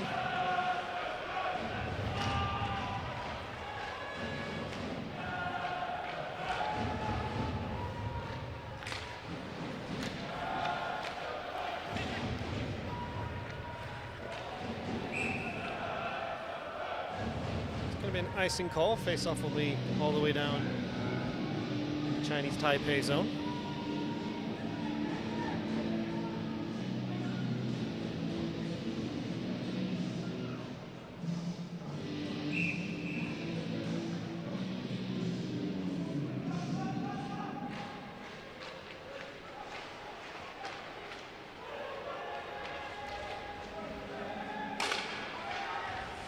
Ooh, that was sneaky.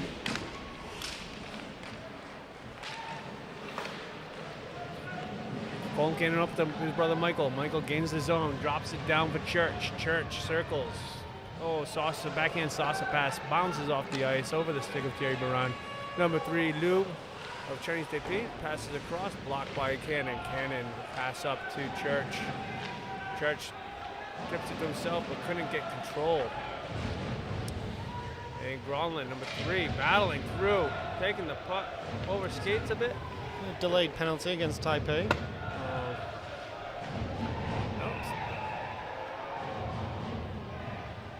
Luxembourg gonna go on the power play.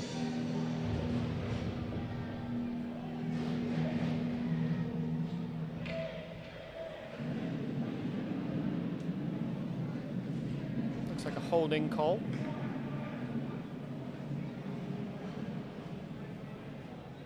If I remember my referee hand signals correctly. Show me it. I didn't see the referee actually. Yep, that's a holding.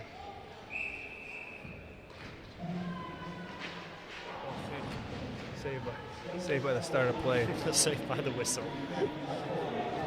Oh no, here come Taipei short-handed. He's just going to take it back into his zone, kill a bit of time, and ice all the way down.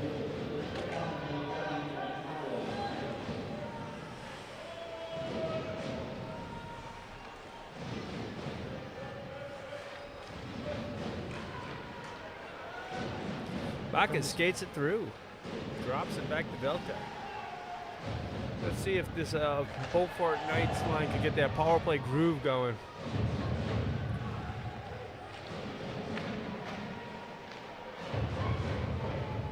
Attempted pass through the middle, unsuccessful. Comes out to Bacchus on the right-hand side. Pass down low, tip it in front, and it's saved by He.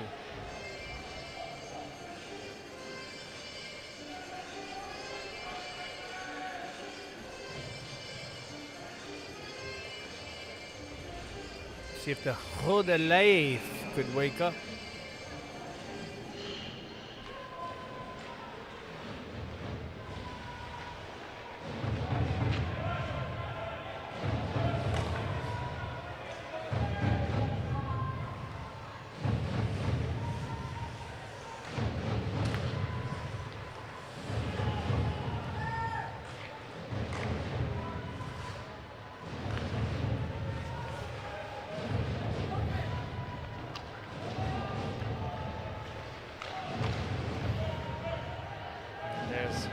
Ice by Chinese Taipei.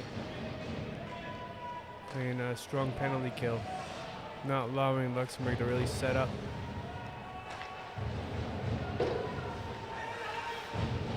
Passes, too many errant passes. They're just not connecting, and just it's a defense mechanism for the other team. The fact that defense and a penalty to number 15 of Chinese Taipei is up. All teams back at even strength.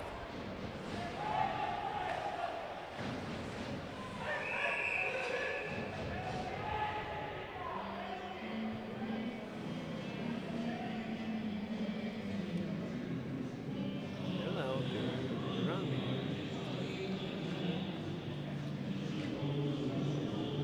Name this tune, Liam.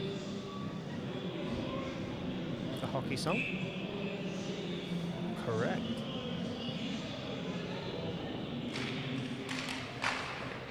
Nice save by Lepage. Shot up the face off.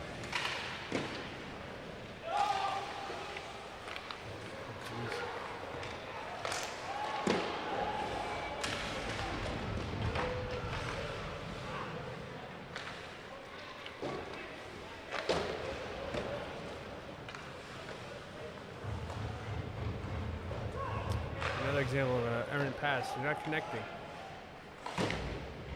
Making it easy for the other team. There's another, yeah.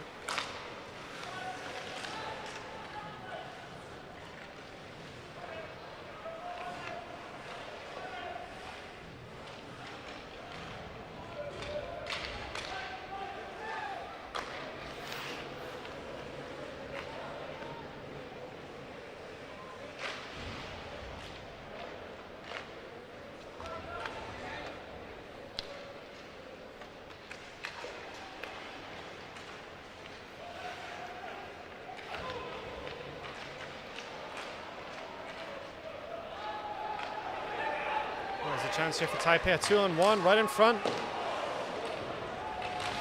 a fortune there for Luxembourg. Let's see if they can capitalize on it.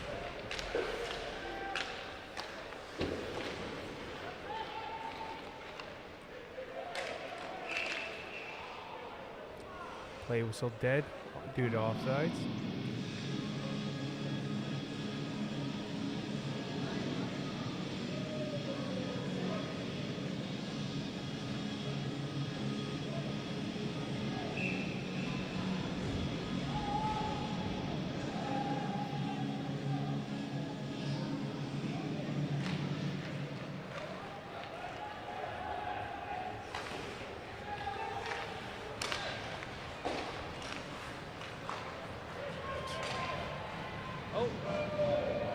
passing.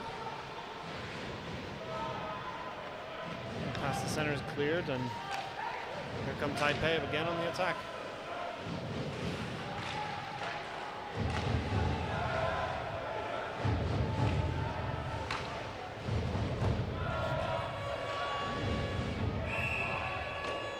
Does cross the line, and that's offside.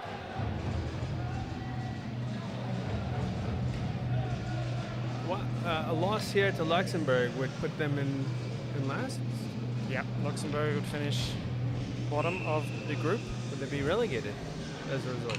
That's a question that's been asked quite a lot this week, and as far as I can tell, it's a situation that has to be determined by the IIHF, possibly in their annual Congress in May, on the back of North Korea pulling out.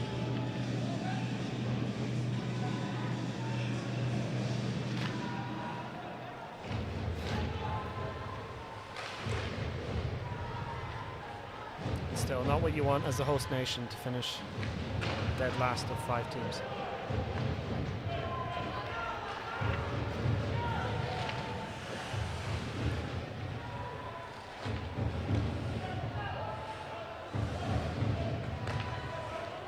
With that being said, there are some positives to take from this tournament for Luxembourg.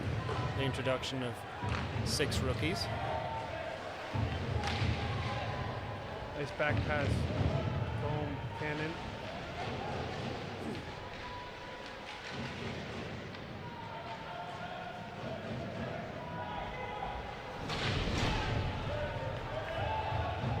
Cannon puts a wrister on net, pushed aside by the Chinese Taipei goaltender. Baran from the point takes a shot that gets deflected outside of the rink, and play will be stopped.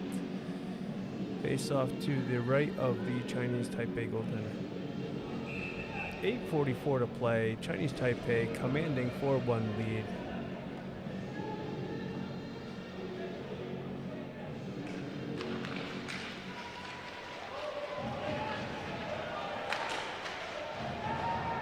That's a big block there from Taipei.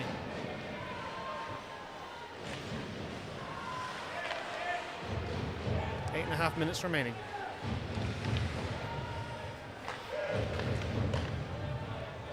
Save with the shoulder of Philippe Lepage. Max makes the entry. Pass is blocked. Followed up by Velter. Back down to Bacchus behind the goal. And he loses possession. And Taipei lifted on down the ice. Oh, pass to right to Liu. Back to Shen. Tries going 5-hole, but Lepage closes it, smothers it, and stops the play.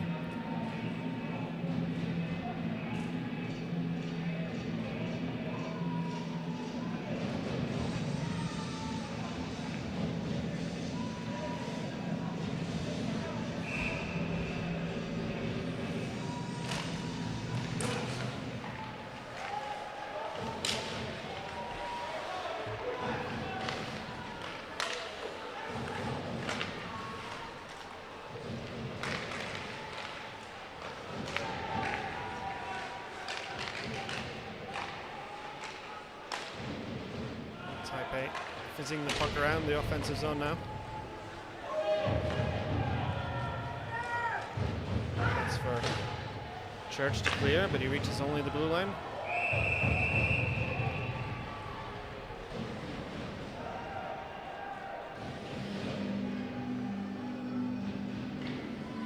Tonight's attendance here in Patinoire de Coquelchère is officially 700 people.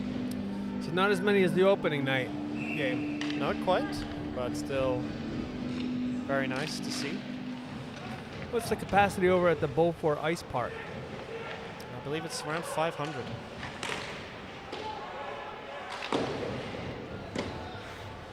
The attempted clearance reaches only the blue line.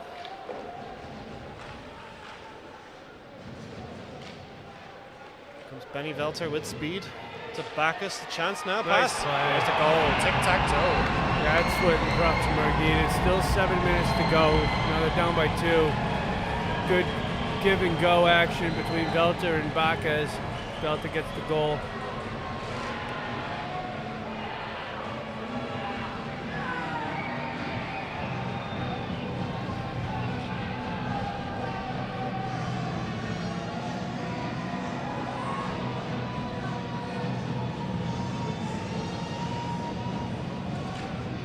Still 7 minutes to play. That'll give Luxembourg a lift they needed.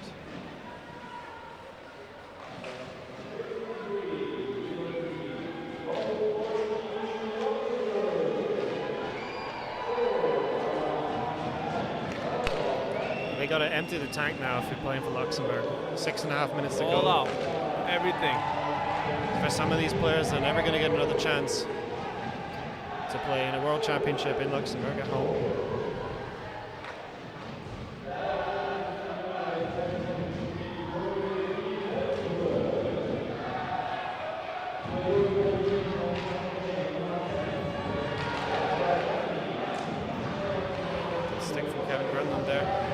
Risky. Cannon. Paid off.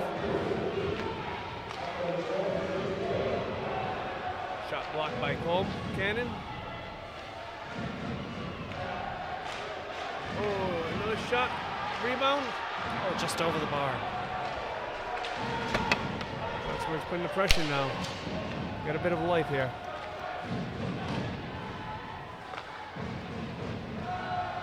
Oh, that's going to be icing. Oh, okay, no. It looks like he was right on the red line.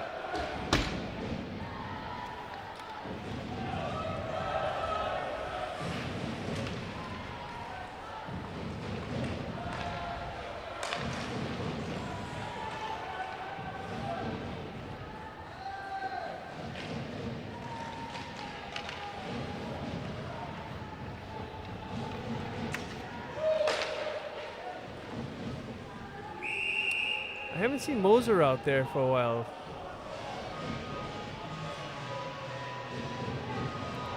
Perhaps carrying an injury.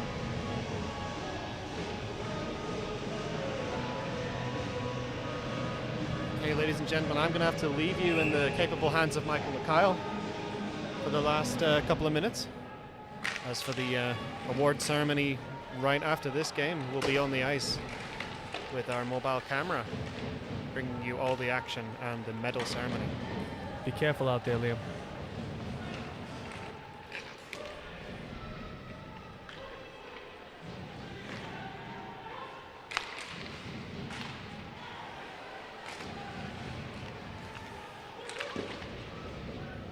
Play continues within the Luxembourg zone. Pass across to number 4. Broken up. Oh, partially.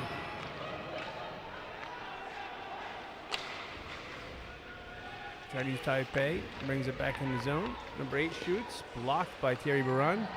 Cole Cannon collects the puck. Passes it up to Church. Church with a burst of speed. Coming through. Shoots. Blocked. Cannon keeps it in. Cannon dumps it in. Michael Cannon circles. Oh, and the pass goes right to a Chinese Taipei player. Skates it back out, dumps it in. Line change for Chinese Taipei. Gronlin, pass over to Bechtel. Bechtel up to Church. Church, pass to Michael Cannon. Cannon gains the line. Shoots. Save made. 3:51 left to play. Luxembourg down 4-2.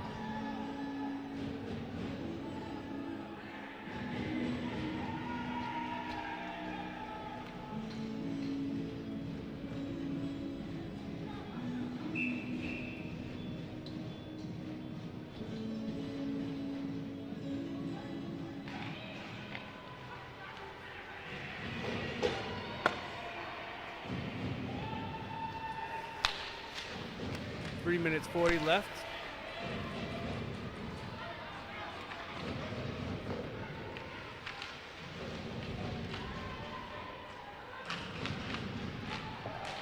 Chinese Taipei player number 11 takes it in. Pass across to 7. Broken up by Bax. Run around back to 11. Number 3 picks it up. Circles. Continues the circle. Broken up by Moslem. And Chinese Taipei chewing up a bit of clock as they change. Number 18 with a burst of speed, looking, shoots, save Lepage. Michael Cannon banks it up the boards, over to Bacchus. Bacchus across the other side, over to Thierry Brown, who takes a shot, saved by the Chinese Taipei goalie. Church collects the puck, circles behind the net, passes back to Thierry Brown, who throws it back in the corner to Michael Cannon. Cannon throws it down, cycles it down low to Church, back, little give and go action, but broken up by Chinese Taipei, and ice down the ice. Oh, wait a minute, Lepage came out of the net, so no icing.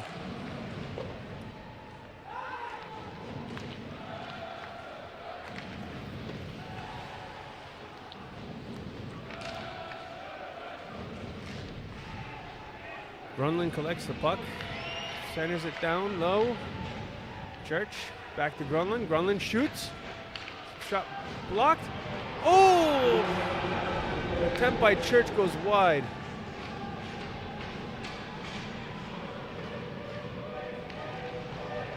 And Luxembourg pulls the goalie, so they're without a goaltender, extra skater out there, 6-on-5 action. Chinese Taipei clears the puck down the zone, and it's icing. So the faceoff will be in the Chinese Taipei zone with 1:39 seconds. Luxembourg will be without a goaltender. 6 men on the ice for Luxembourg, 6 attackers, and timeout called by Chinese Taipei.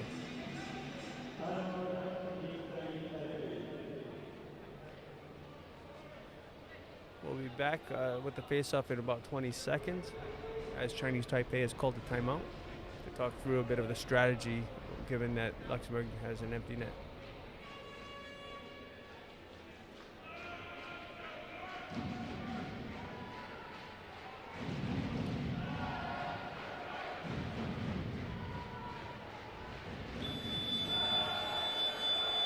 So there's the buzzer for the face-off to happen to the left of the Chinese Taipei goalie.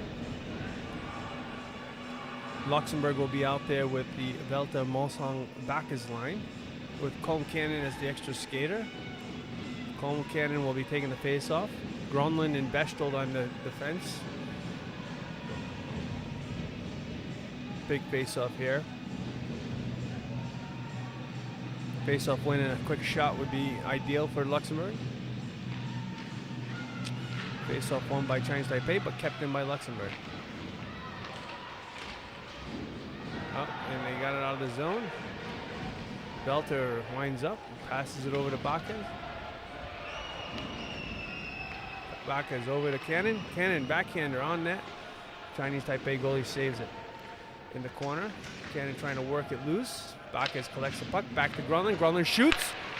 That shot blocked. And all the way down, and hits the post. No goal.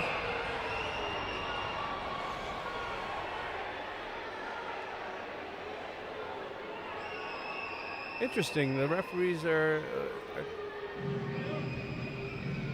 it looks like the referees are calling an icing, but I'm surprised because the puck did hit the post and it went through the crease. So anyway, it looks like it's going to be an icing called on Chinese Taipei by hitting the post. That was close. Minute 5 left.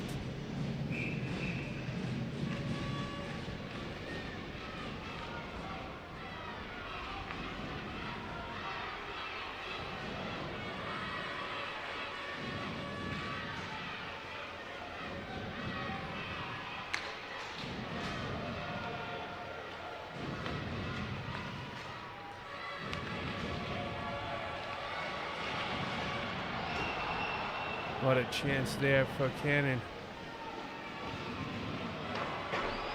34 seconds left.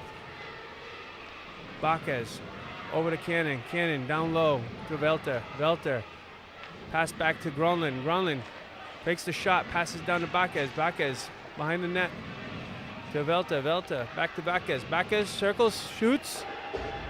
15 seconds remaining on the clock. Shot by Bechtold, blocked by Chinese Taipei. They're just throwing bodies left, right, and center. Bacchus shoots. Goal! 6 seconds left. Not sure there's going to be enough time, but Bacchus scores a nice goal. Make it 4-3. It's just that 6.1 seconds remaining. They're going to have to work a bit of a miracle here.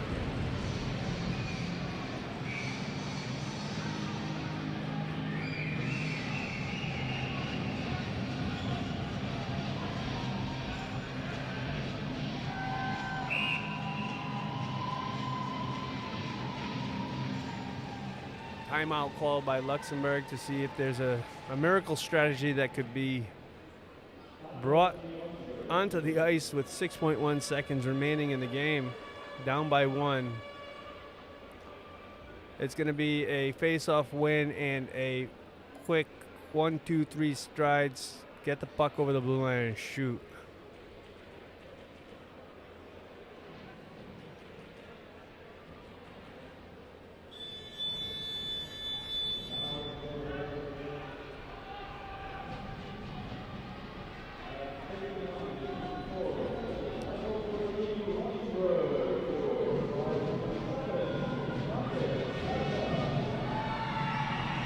So Cole Cannon will take the face-off with Gronlund and Bechtold in the defensive position. Same lane that was out there for the last goal. Goalie's still out of the net. And Chinese Taipei scores in the empty net with 1.4 seconds remaining. And the game looks like it'll be over with a final score of 5-3, 1.4 seconds remaining on the clock.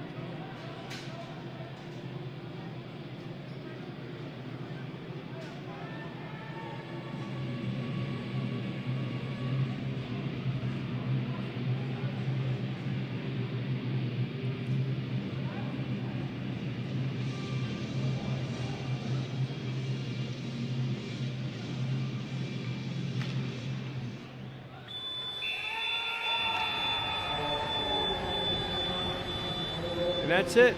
Chinese Taipei gets their first win of the tournament in the last game played of the tournament.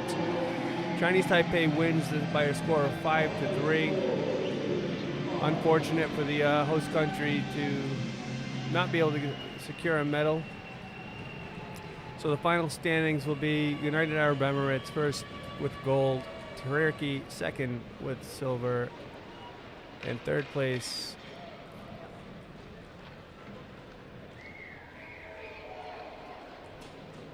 would be Turkmenistan with the bronze. Chinese Taipei will finish fourth, and in last, fifth place is the host country, Luxembourg.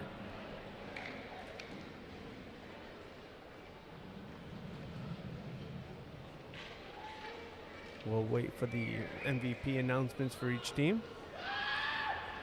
We see Liam McAvoy out there from the media booth with his helmet on and camera, skating around, doing video footage.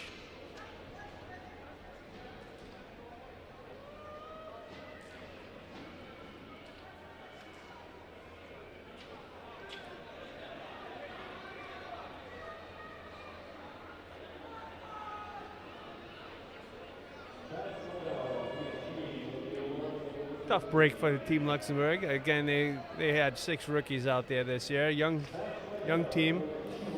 So I'm sure they've gotten a lot of experience and will bring this to the next tournament they do play in. Philippe Lepage gets the player MVP of Team Luxembourg. Congratulations, Philippe Lepage. Great tournament. Veteran goaltender, well poised, played his heart out. Couldn't ask for more from a good goalie like him.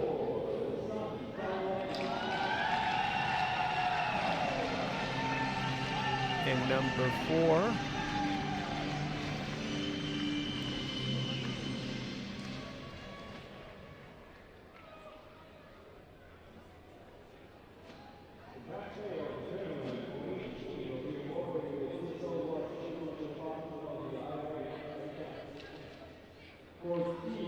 Number 4, Choen Sang for Chinese Taipei gets the MVP for the game.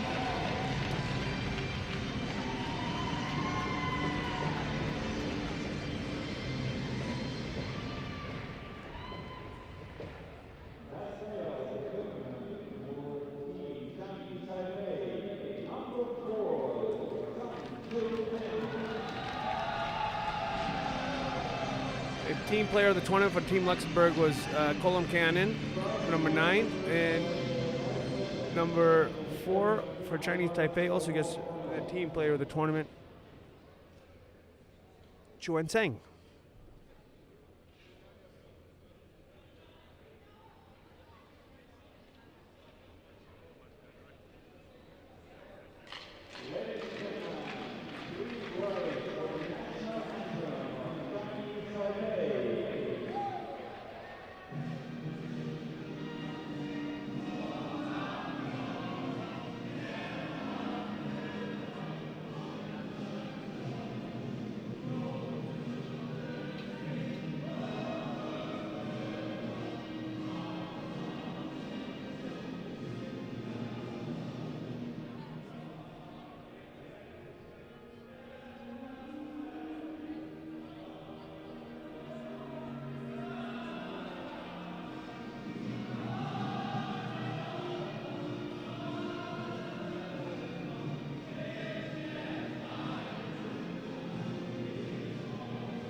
So now we'll wait for the award ceremony to commence as players collect their belongings. Red carpet comes out, being placed on the ice.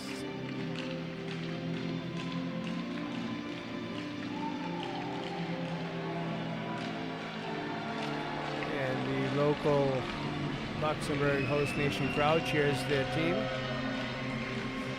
thanking them for the tournament play.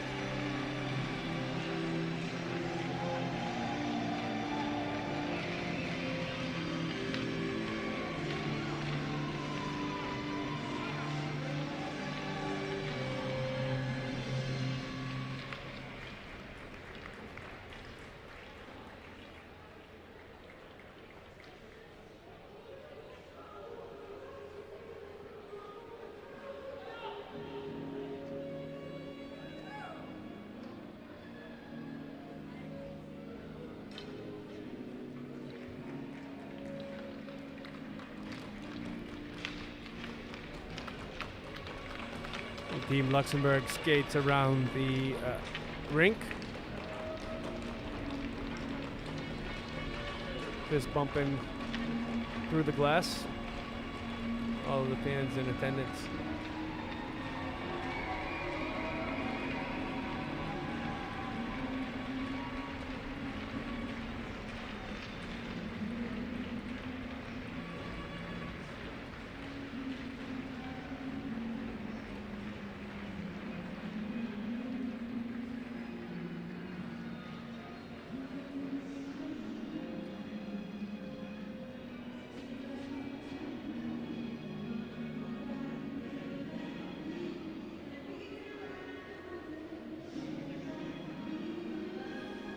So stay tuned momentarily. We'll be back with the medal distributions and all of the award ceremony that goes along with it.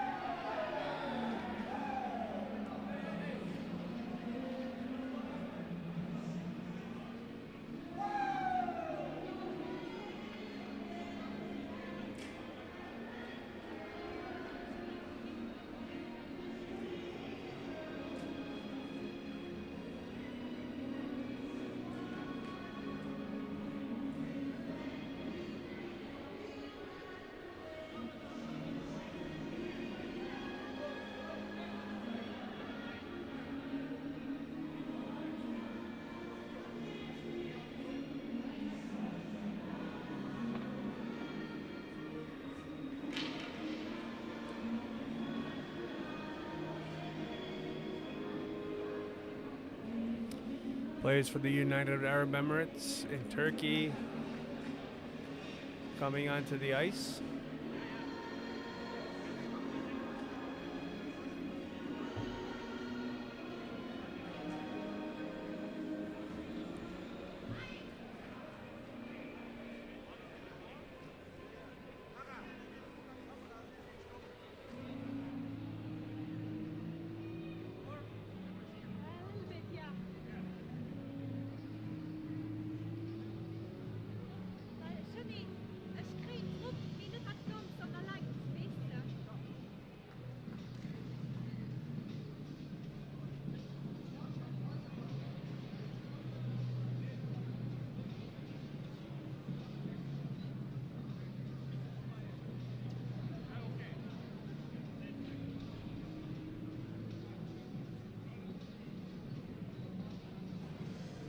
So as the players from all of the participant teams make their way to the ice, we'd like to thank all you YouTube viewers out there for tuning in to the live stream. We hope you enjoyed the tournament. We tried our best to capture every moment, every action throughout all of the games from Sunday of last week to tonight, Friday.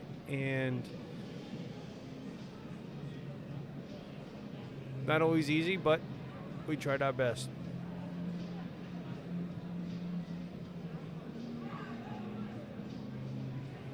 Big shout out to Liam McAvoy and the camera crew, Rita Adams-Manova, Mara Wagner. Great teamwork trying to pull this production together, live streaming.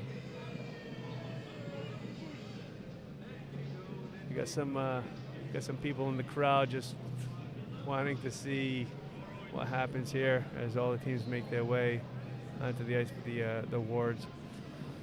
And it looks like we have the top three finalists out there. Along the blue line we have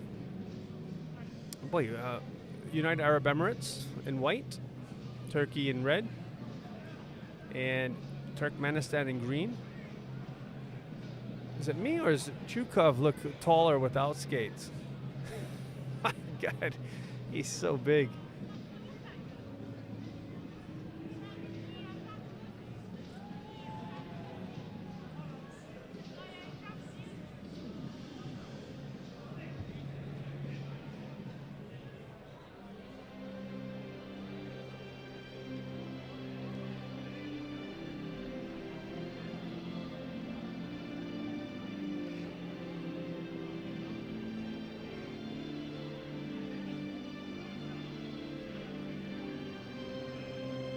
IIHF anthem blasting as we get ready to distribute the medals.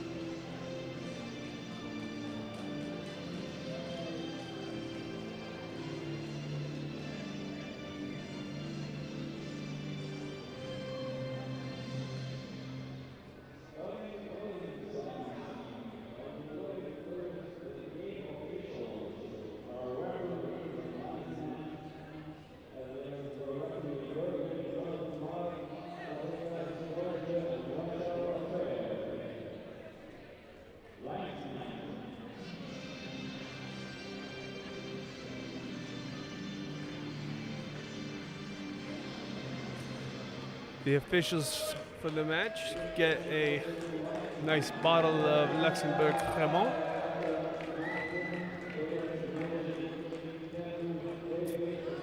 Well done.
Philippe Lepage makes his way to the ice. I believe he got the goalie of the tournament award.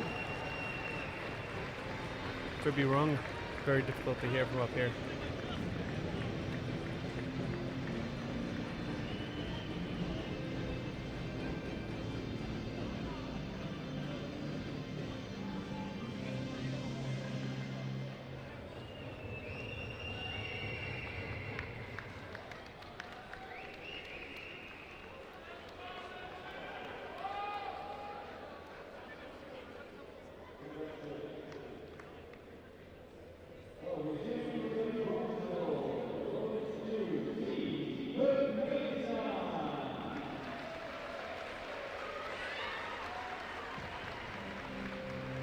Bronze medal team Turkmenistan makes their way to the award table to collect their bronze medals.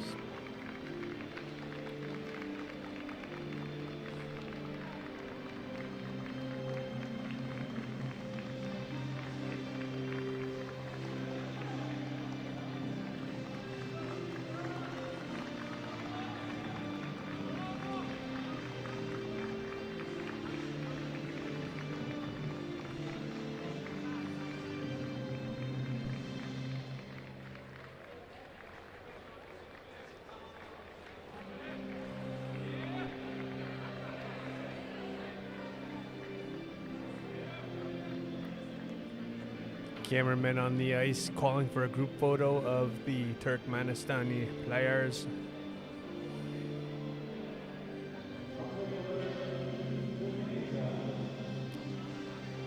Camera footage being provided to you by Liam McAvoy. He's all over the place this tournament. Well done, Liam.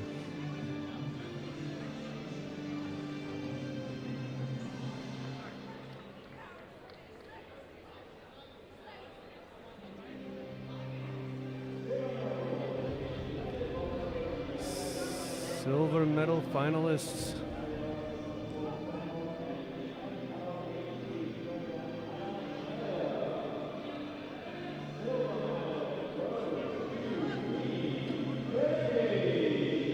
Team Turkey will be rewarded the silver medal.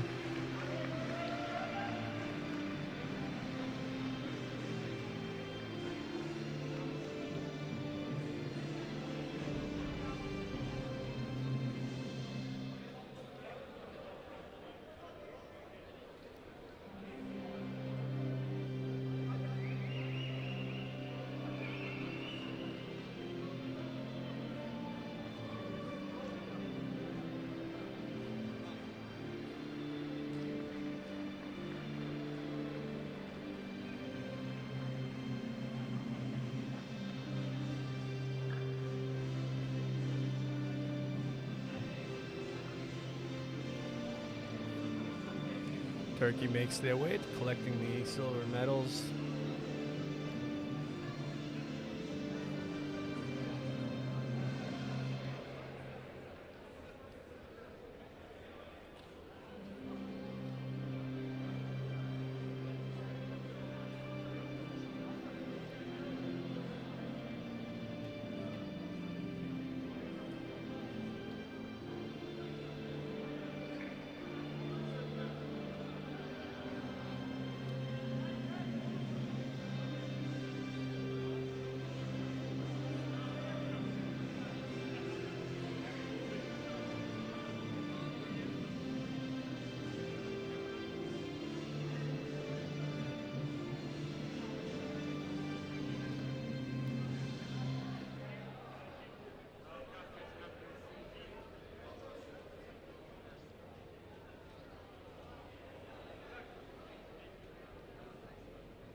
Team Turkey respectfully going around, shaking everyone's hand as they gather their silver medals.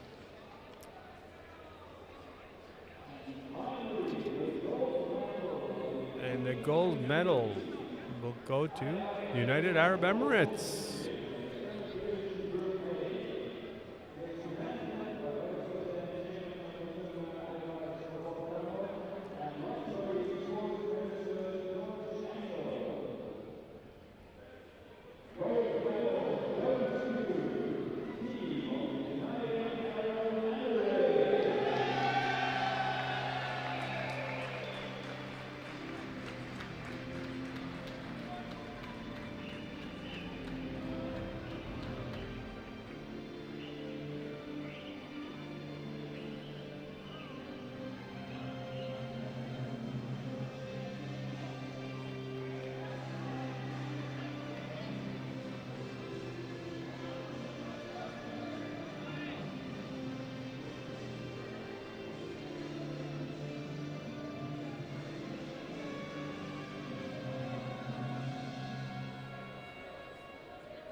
Congratulations in order to the United Arab Emirates. They've won every game they played in this tournament by a bit of a lopsided score. It wasn't close in any one of them.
And UAE does their celebration, victory celebration.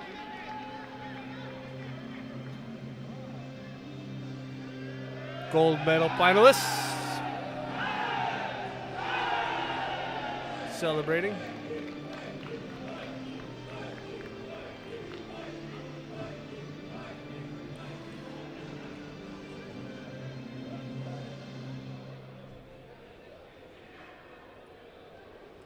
So all medals have been distributed.